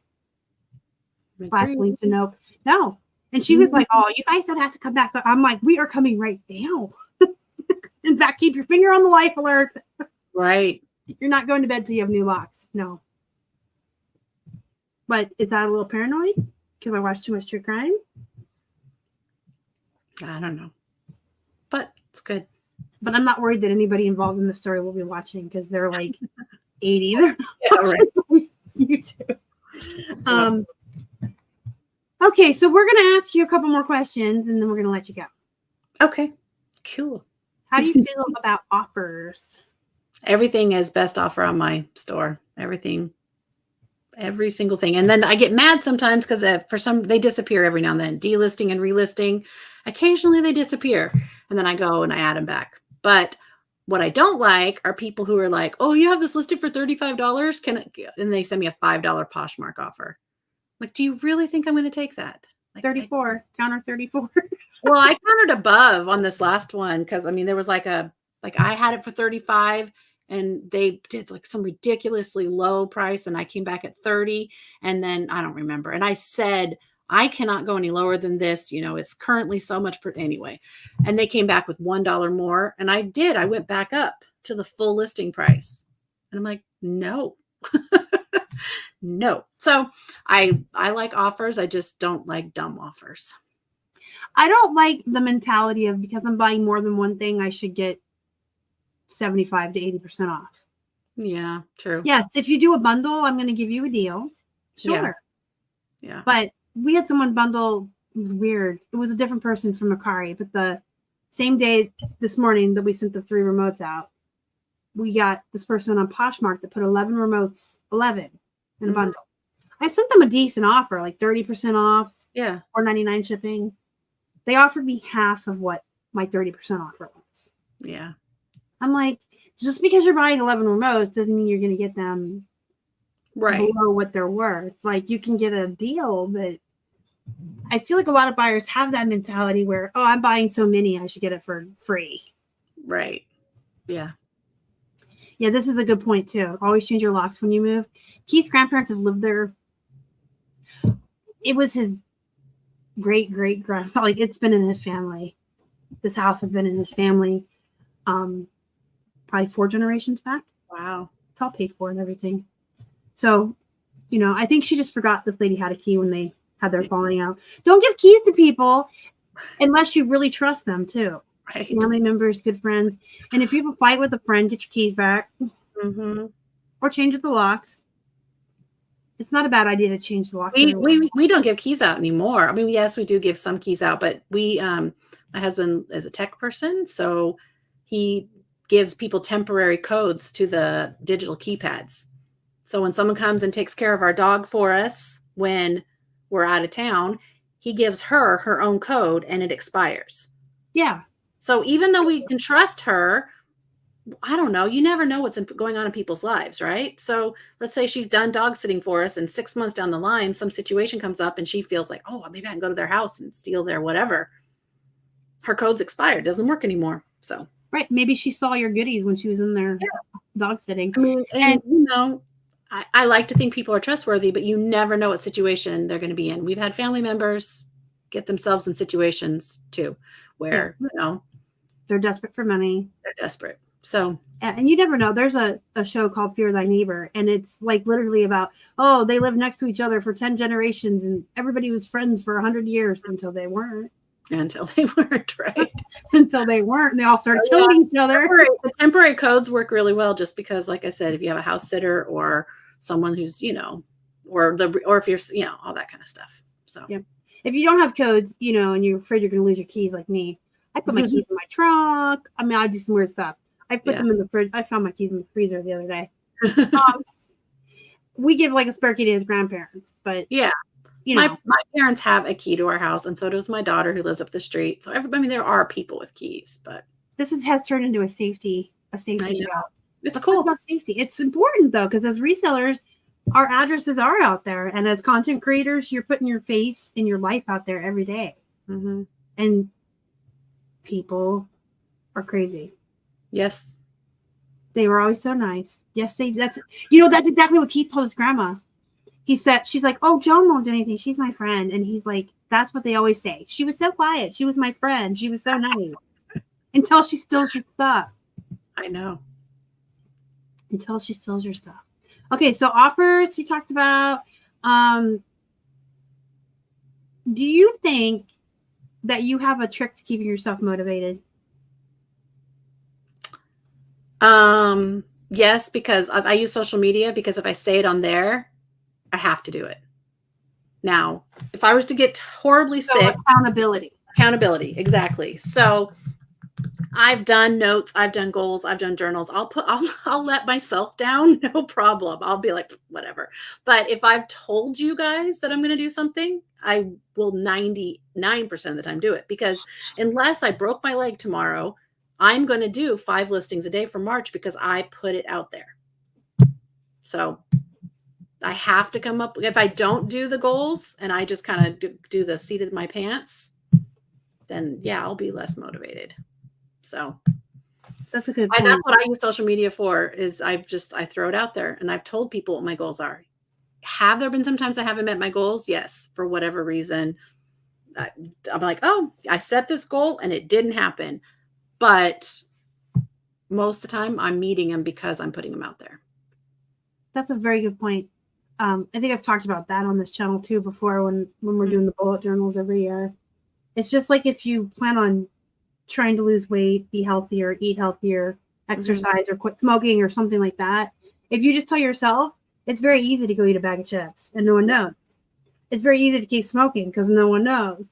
If you tell other people, I'm going to quit smoking, I'm going to eat a salad every day for lunch, now people are looking at you and going, why are you still smoking? Yeah. That doesn't look like a salad. That's a Big Mac. What are you doing? Right.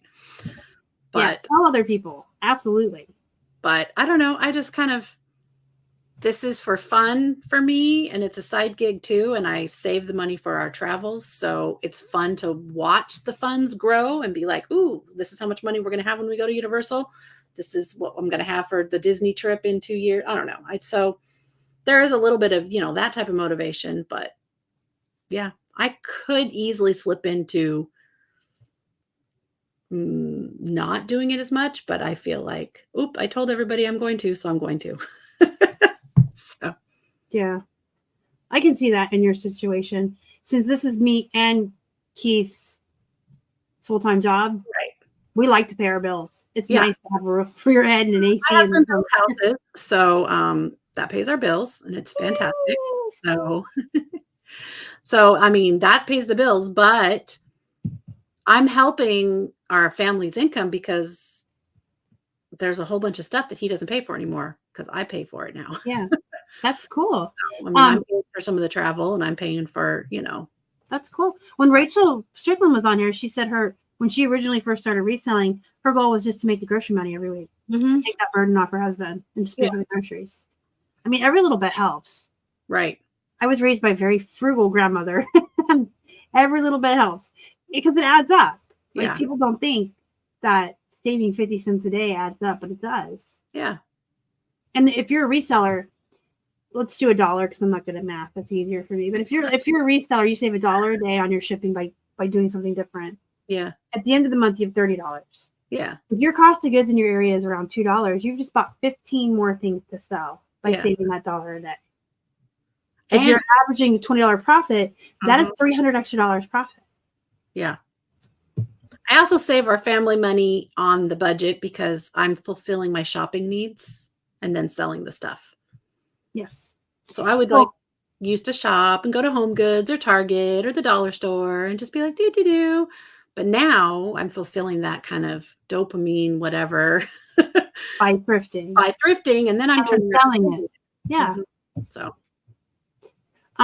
So I agree with you about the race to the bottom, partially. Some of it is that, but also trends and what is hot changes.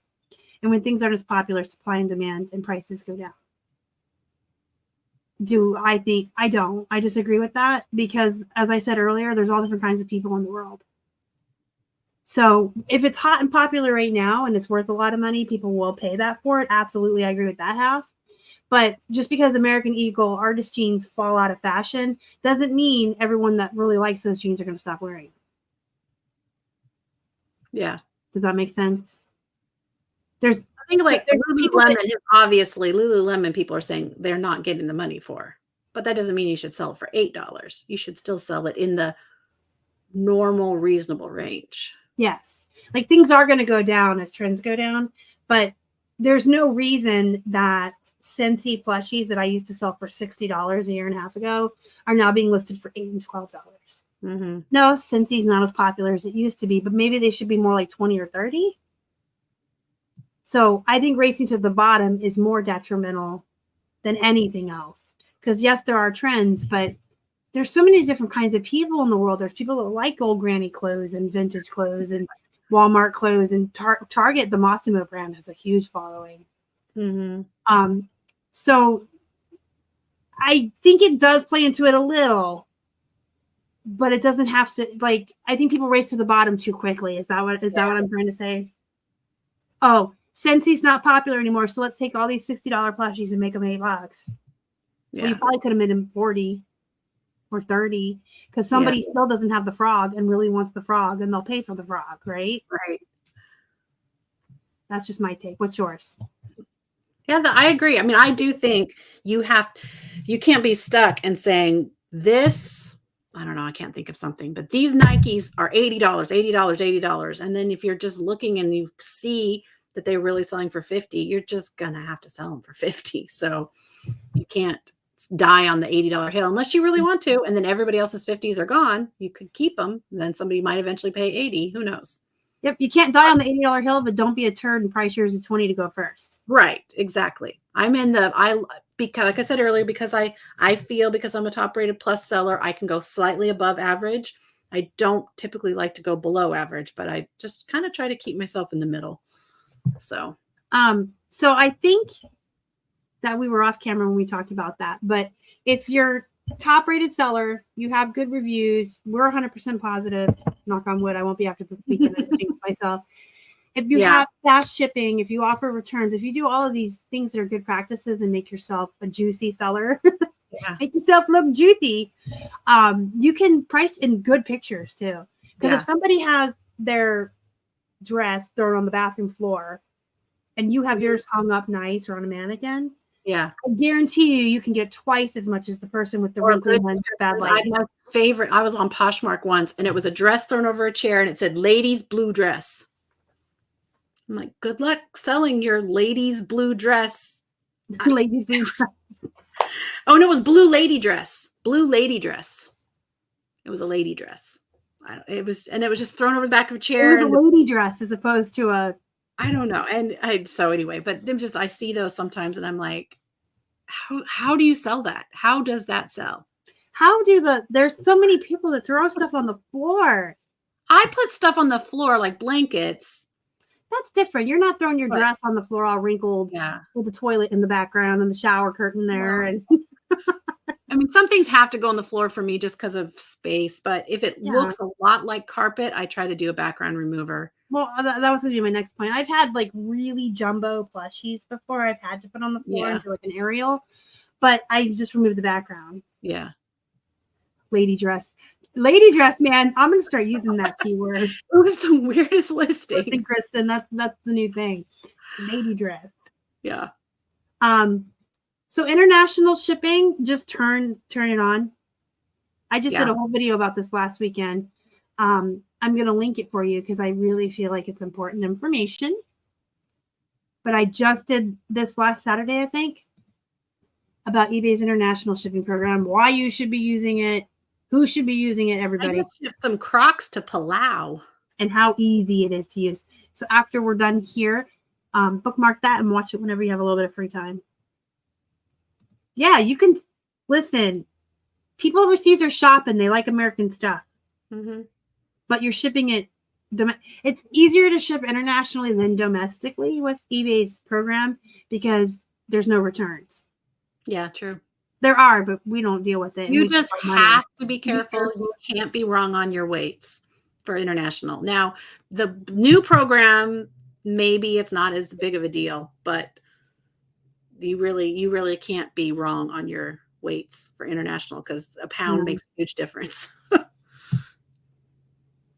You're only paying to ship it to like Illinois, but they may still ding you if you said it was 2 pounds and it was actually 4 and they had to pay more to get it overseas. Right. But so just get those weights. Do what we do. Make the last picture, the item on a scale. You always have the weight. And make sure you estimate up. Yeah. And then if it's 13.9, you want to put 15 because you got the packaging and everything. Yep. I would agree with trendy stuff, but I don't really deal with fashion trendy stuff. I just do the tried and true favorite brands of jeans and plushies. But if something's really, really popular, the price goes up. I mean, you can even compare that to like Tickle Me Elmos and the Cabbage Patch Kids. People use or Grammys or whatever. I mean, they just turn it on for you once you are you're eligible. I think it was tricky because in the beginning it was saying you had to turn on no ship. No, anyway, I don't want to go over that because that's not how you do it.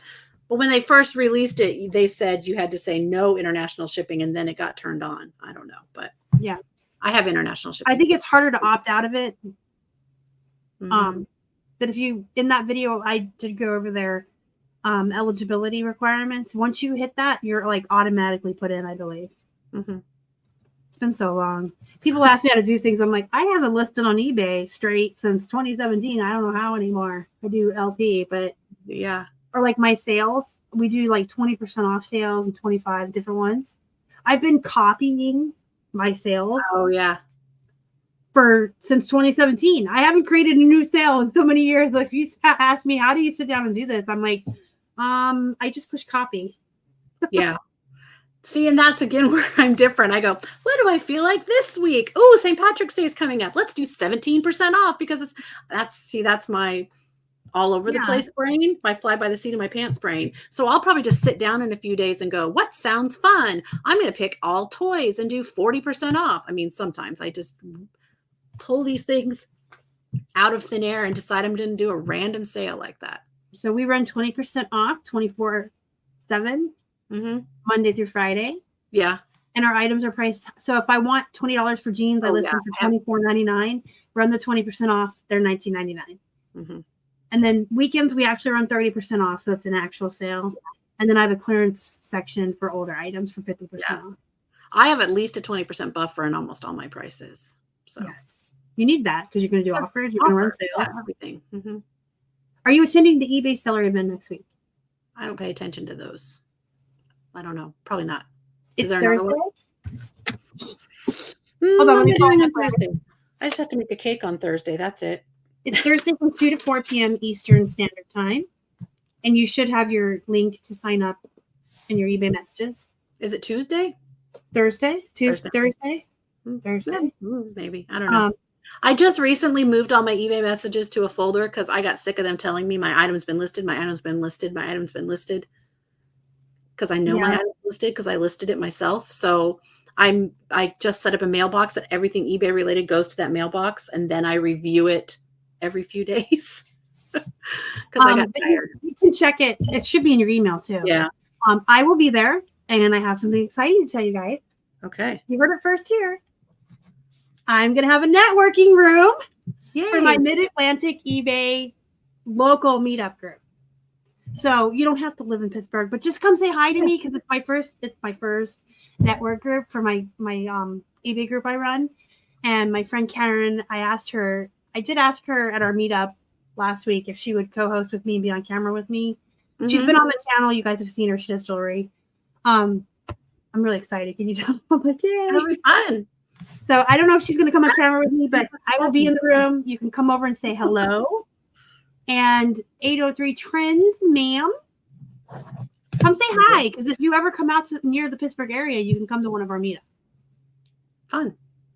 We're going to answer this question, and then I got 3 questions for Christy. Okay. Because we're getting towards the 2-hour mark. Cheryl, you didn't sign up to do one. Well, come hang out with me and mine. We can bring you on camera if you want. Yeah, I agree with this. So if everyone is selling internationally, there's going to be more competition. So anytime there's more sellers on any platform or selling any type of less internationally, but that's okay. Because I used to offer it a long time ago.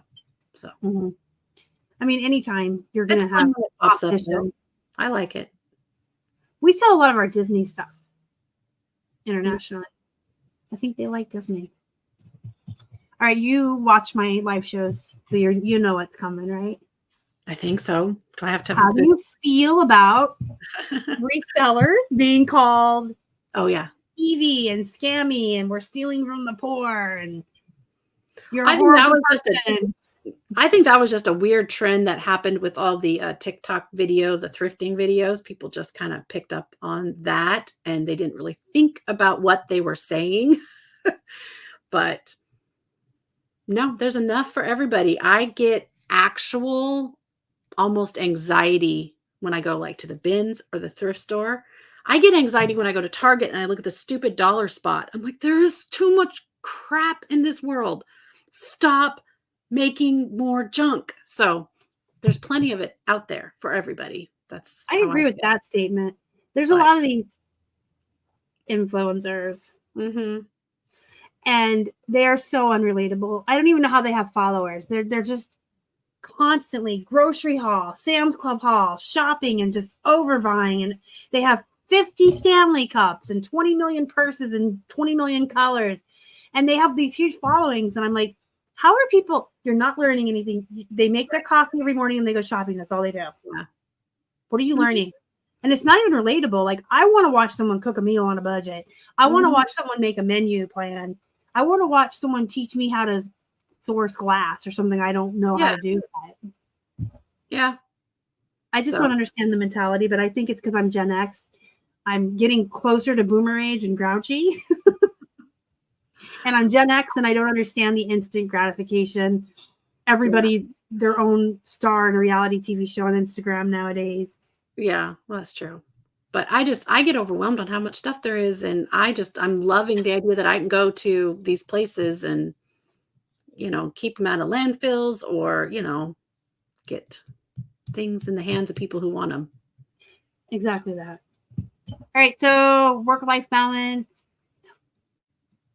I make it sound like it's not important. So let's just gloss over work life. It is important, guys. You got to find the balance. You can't work all the time. We know you like to read. Mm-hmm. So I'm going to ask you what else you do in your free time. And then I have a follow-up question about your reading. Okay. I watch TV shows with my husband and I like to go just out and about, and we like to go on trips. We travel a lot. I do jigsaw puzzles on my iPad. We like board games, but we just haven't been in the habit of playing them lately. I'm like trying to start a board game once a week with our family here in town.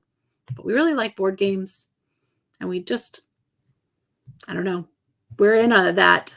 We're not retired because he works and I work, but I just feel like we're not doing the kid thing anymore. We're not taking a kid to school and doing the PTA thing. So it's kind of in just a chill era. Before, I think when people start becoming grandparents, then they're like, oh, I'm going to go visit the grandkids. I'm kind of enjoying the chill empty nester. years. Yeah, the empty. And so my son lives in Salt Lake and my other two kids do live hereby. So I'm near them. They're just grown up. So mine are grown and live on the other side of the state. Yeah. So I get what you're saying. Like the empty nester era. So where it's just me and Keith and we can do whatever we want. Yeah, I like to do what we want. And we live on a lake. And so when it warms up, I hope to go out on the water more often. And we want to start gardening as it warms up. I don't know. That's fun. So that's we cook and we bake and stuff like that too. Oh, I love cooking and baking. So we need to exchange some recipes at some point. So we know you love Harry Potter. Mm-hmm. But what are your most read or favorite genres? I read a lot of fantasy and I do young adult fantasy, but I've read a ton of just modern chick lit romance stuff too until I get sick of it. Mm-hmm. So Ellen Hildebrand and Kristen Hanna and just kind of fun, romantic kind of girls' weekend chick lit kind of stuff. I like that. Susan Mallory is another one. Huh? Vacation reads. Yeah, but then I'm on a young adult kick right now. I'm reading Percy Jackson and Aragon series. So I've read the I didn't read them when my kids did. I read Harry Potter, but I didn't read those. So I'm kind of going back. And then I'm in a book club, so I read whatever the book club does. Beach reads. Yeah, beach reads. But I kind of went away from the beach reads. I don't know if it's because it was Christmas or I was in this fantasy mode more, but I'll probably pick it back up. And I love geeky books. I love, one of my favorite series, it's called Well Met. And it's a romance trilogy, or maybe there's 4, and it's based around a Renaissance fair. So it's super cute. So it's all about a Renaissance fair. And that's a lot of fun. And yeah, I have a lot of stuff I read. Huge variety. And I read true crime. I just read The Amish Wife. And I read memoirs. I'm reading Barbara Streisand. So I'm on a Frida McFadden kick. If you like psychological thrillers, anybody? I used to read a lot of those. I probably haven't picked one up in quite a while. Jonathan Kellerman is one of my all-time favorite authors. Anyway. So if you're not familiar with psychological thrillers, think Gone Girl. You have your unreliable narrator, and you usually have a twisty ending. Like Ruth Ware or Ruth Ware is good. Alice Feeney, Leah Moriarty. She did Big Little Lies. Yep. You've heard of the show. So I just discovered John Mars and Frida McFadden. I've just been recommended both of them in my book club on Facebook. Yeah. And I mean, I'm going to show you one more time my picture. Yeah. Okay. My favorite book was John Mars. Keep It in the Family. And then you see all the Frida McFaddens. See, and what I'll do is I'll go kind of on a purge. So I'm on like a dragons purge and a young adult fantasy purge. I probably would pick one of those up and then read a bunch of them in a row. So yeah, that's what I'm doing. And I'm trying to like intersperse a couple like horror books in, because if I burn out on Frida McFadden, what am I going to do with my life? Yeah. I want her to last a while, and I don't want to get burned out on her. But she's really good. Yeah. No, I think I'd like it too, because there's a couple other British authors that I've read that are kind of like that. And John Mars is British. Frida McFadden. One is. What's that? Frida McFadden writes most stuff in New York, New Jersey area, some in Boston. Because like John Mars, like The Girl on the Train. That's one of my favorite books ever in the whole entire world. Yeah. I got so excited. I like that one more than Gone Girl. And then, what's that other girl? I'm trying to think. There's one more person. Lisa Jewell. Do you read her? Lisa Jewell. Yep. And Alice Feeney and Ruth Ware. Y'all, if you like thrillers, write these names down. Names down. I can't even speak English. And I like just literary books too. Every now and then like what's her name? I don't know. Ann Tyler? Or is it Ann Taylor? Ann Tyler.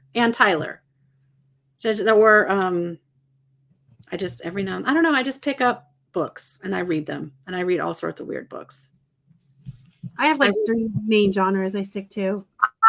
True romance, true Harlequin romance, I don't read. But if it's a quirky romance or but I read just about everything. Yeah, she says like Lisa Jewell. Yeah, like her. I like to listen to true crime podcasts and watch true crime documentaries, but I don't read it as much. And probably because I've watched 50 million shows on Ted Bundy, I don't need to read a book about him. I read an Alice Feeney. Sorry, I was just scrolling. Yeah, my favorite one by her is Sometimes I Lie. I read Rock, Paper, Scissors. That's been on my little list for months. This is the other thing. I read so much, it goes in and it goes out. Don't ask me about a book like that I read 3 years ago. No memory. None. That's awful. She was at the post office waiting. I just watched. Yeah, I get a little involved in some true crime stuff. I also get a little bit involved in drama and maybe stories about scammers in our community, and I might get a little obsessed. And that's considered true crime too. Yeah, it's true crime. It's very true crime or whatever. Yeah, and it's kind of, I don't know, it's our, I do get a little bit involved in that kind of stuff too. Yep, there's new information coming out about the Petersons. There's some new documentaries and stuff. You guys might want to watch it. I do, this is so off topic, but the husband always did it. That's the thing. But I think sometimes cops get so hyper-focused on that they don't look at any other options. Yeah. That's all I'm going to say, because I don't want anybody coming after me.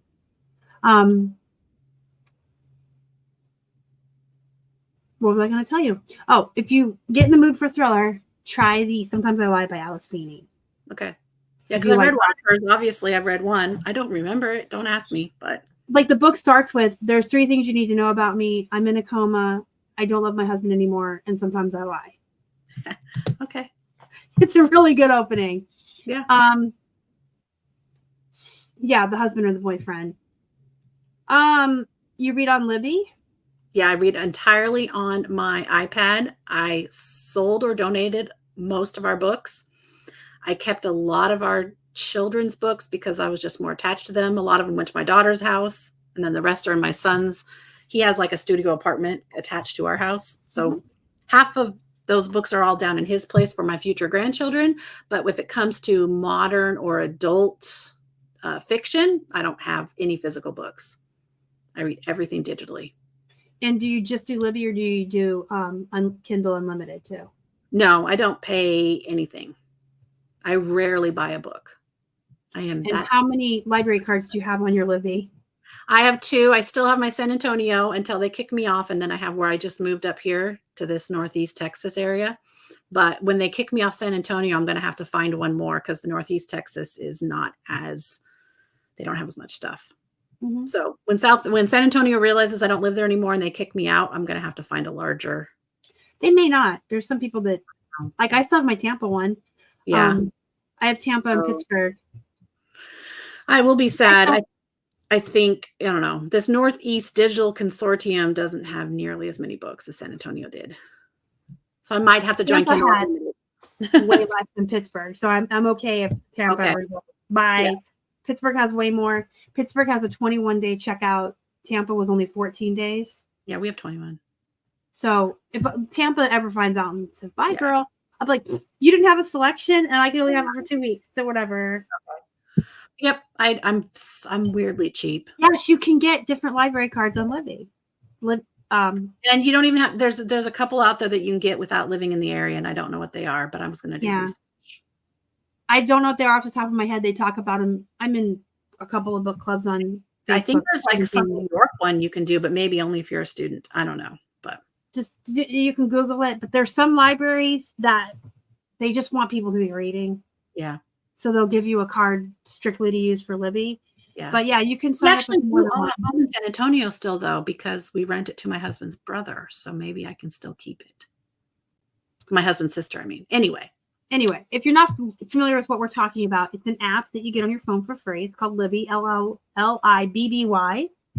And all you need to use it is a library card. Yeah. And you can have more than one. And you check out books, ebooks, and you can read them for free, as many as you want. And when you hit the due date, it does automatically return for you. Unless you turn your iPad on airplane mode. Yeah. But then there's no more late fees. I always had late fees when I did physical books. And it warns you too. It'll be like, this is about to expire. Would you like to renew? If I'm almost done with a book and I turn the Wi-Fi off my iPad and on airplane mode, I can finish a book and it won't return it. That's funny. But I don't do it for like weeks on end. I just do it to like, finish I'm really close. Yeah. Yeah. So I used to live in Tampa and I live in Pittsburgh, and that's how I have those two. Yeah. And I had one for Chandler, Arizona, and then I moved away from Chandler and I didn't have it anymore. So they'll let you use it for so long and then they ask you to renew it and then you don't. But there are certain libraries, like Christy said, that let you have a card even if you don't live there. You just have to Google to find out which ones it is. They're like the bigger ones. They don't care. There's a couple out there. Yeah. Yeah. There's a couple of Facebook groups you can join too if you're like really into reading. This is a good one for you, Christy. It's called the Bitchy Bookworms. I heard you talk about that. Yeah. It's all women. They read a lot of chick lit and stuff that you like. I do Amazon first reads. So I get like one free book a month. And then I do the Amazon Prime Unlimited, but it's free with my Prime, I think. Amazon Prime book. Amazon Prime. I have Prime and I don't get a free book every month. How do I do that? I don't know. It's Amazon First Reads, and they just send you a choice of like 6 books, and you pick which one you want for free. That's a big fat lie because I'm mad now. I've had Prime for 20 years. Yeah. I've never got a free book. I'll have to look how you find it, but yeah. How rude. She looks cute in her hat. Maybe I just want to wear a hat. I wear them at events all the time. I have that hat. It's right here on my shelf, on my eBay shelf. I couldn't find my Liz Perfect There it is. hat. I don't know where I moved it when we cleaned. I moved my Liz Perfectly hat. I don't know where they are. Anyway, I like hats. First Reads Prime. I'm gonna have to look into that because I don't know why I get it. I should have gotten an email today too because it's March 1st. But I know they talk about that in my book clubs, so I know it's a thing. Right. So there's bitchy bookworms. There's the psychological thriller. I want to give you guys the right, because this group is where I get all my best recommendations from. And they're really nice, and they're like, there's no gatekeeping. There's no me. You know how people get in groups? Me. Yeah. It's called the Psychological Thriller Readers. Okay. And then there's books of horror, if you like horror novels, especially indie authors. Books of horror is ran by like the actual authors. Mm-hmm. People. And then I'm in a couple Stephen Kings, but yeah. That was Rachel that said that, not me. She was astounded that I do. Oh, I don't wash my hair. I don't every day. Kind of every other day ish, but yeah. Rachel and I had this whole talk when she was on. She doesn't wash hers every day. And so I just Googled Amazon first reads and I got sent to the page. Even though I didn't get an email, I've got an option to buy one of these books for $0. Okay, let me hold on. Oh. What do I Google? Amazon first reads. Yeah. So sometimes if I know I'm not going on camera or not going out, I will skip like a day just because it's a faster shower in the morning. Like if it's a picture day, I'm going to put my hair in a bun, take a shower without washing my hair, and then just get to work quicker and not have to deal with my hair. But I usually do wash it every day because mine's the type, if I wash it in the morning, by nighttime, it looks oily. You know what I mean? It's just, with my it's really thin. curls, I just kind of leave it alone. Well, guess what? Huh. I have it too. I don't know why you don't get notified, but I haven't gotten an email lately, so who knows? No, I actually did wash my hair this morning, and then I recorded a bunch of videos, and then I put it in a bun, and I thought, oh, when I take it down, it'll look real cute. Well, it looks cute and curled here, but the top half looks like Bozo the Clown from being in the bun. It went. So here we are. I did have a good hair day earlier. You'll see those videos next week. I really thought it was. I think it's because it might have still been damp. But it looks nice down here. But the top is like. Yeah, I understand. You know, you ever taken it out of a bun or a braid, and it's like. I'm in a messy bun most of the time. That's my life. I was making it funny. So was I. How rude! Anybody know what show that's from? Yes. Full House. Full House. Okay, I got one final question for you. Okay. What you doing this weekend? Probably doing our gardening, getting the garden ready, and doing the seeds inside. That's probably what we're gonna do. Yeah, and make some food because we always make food.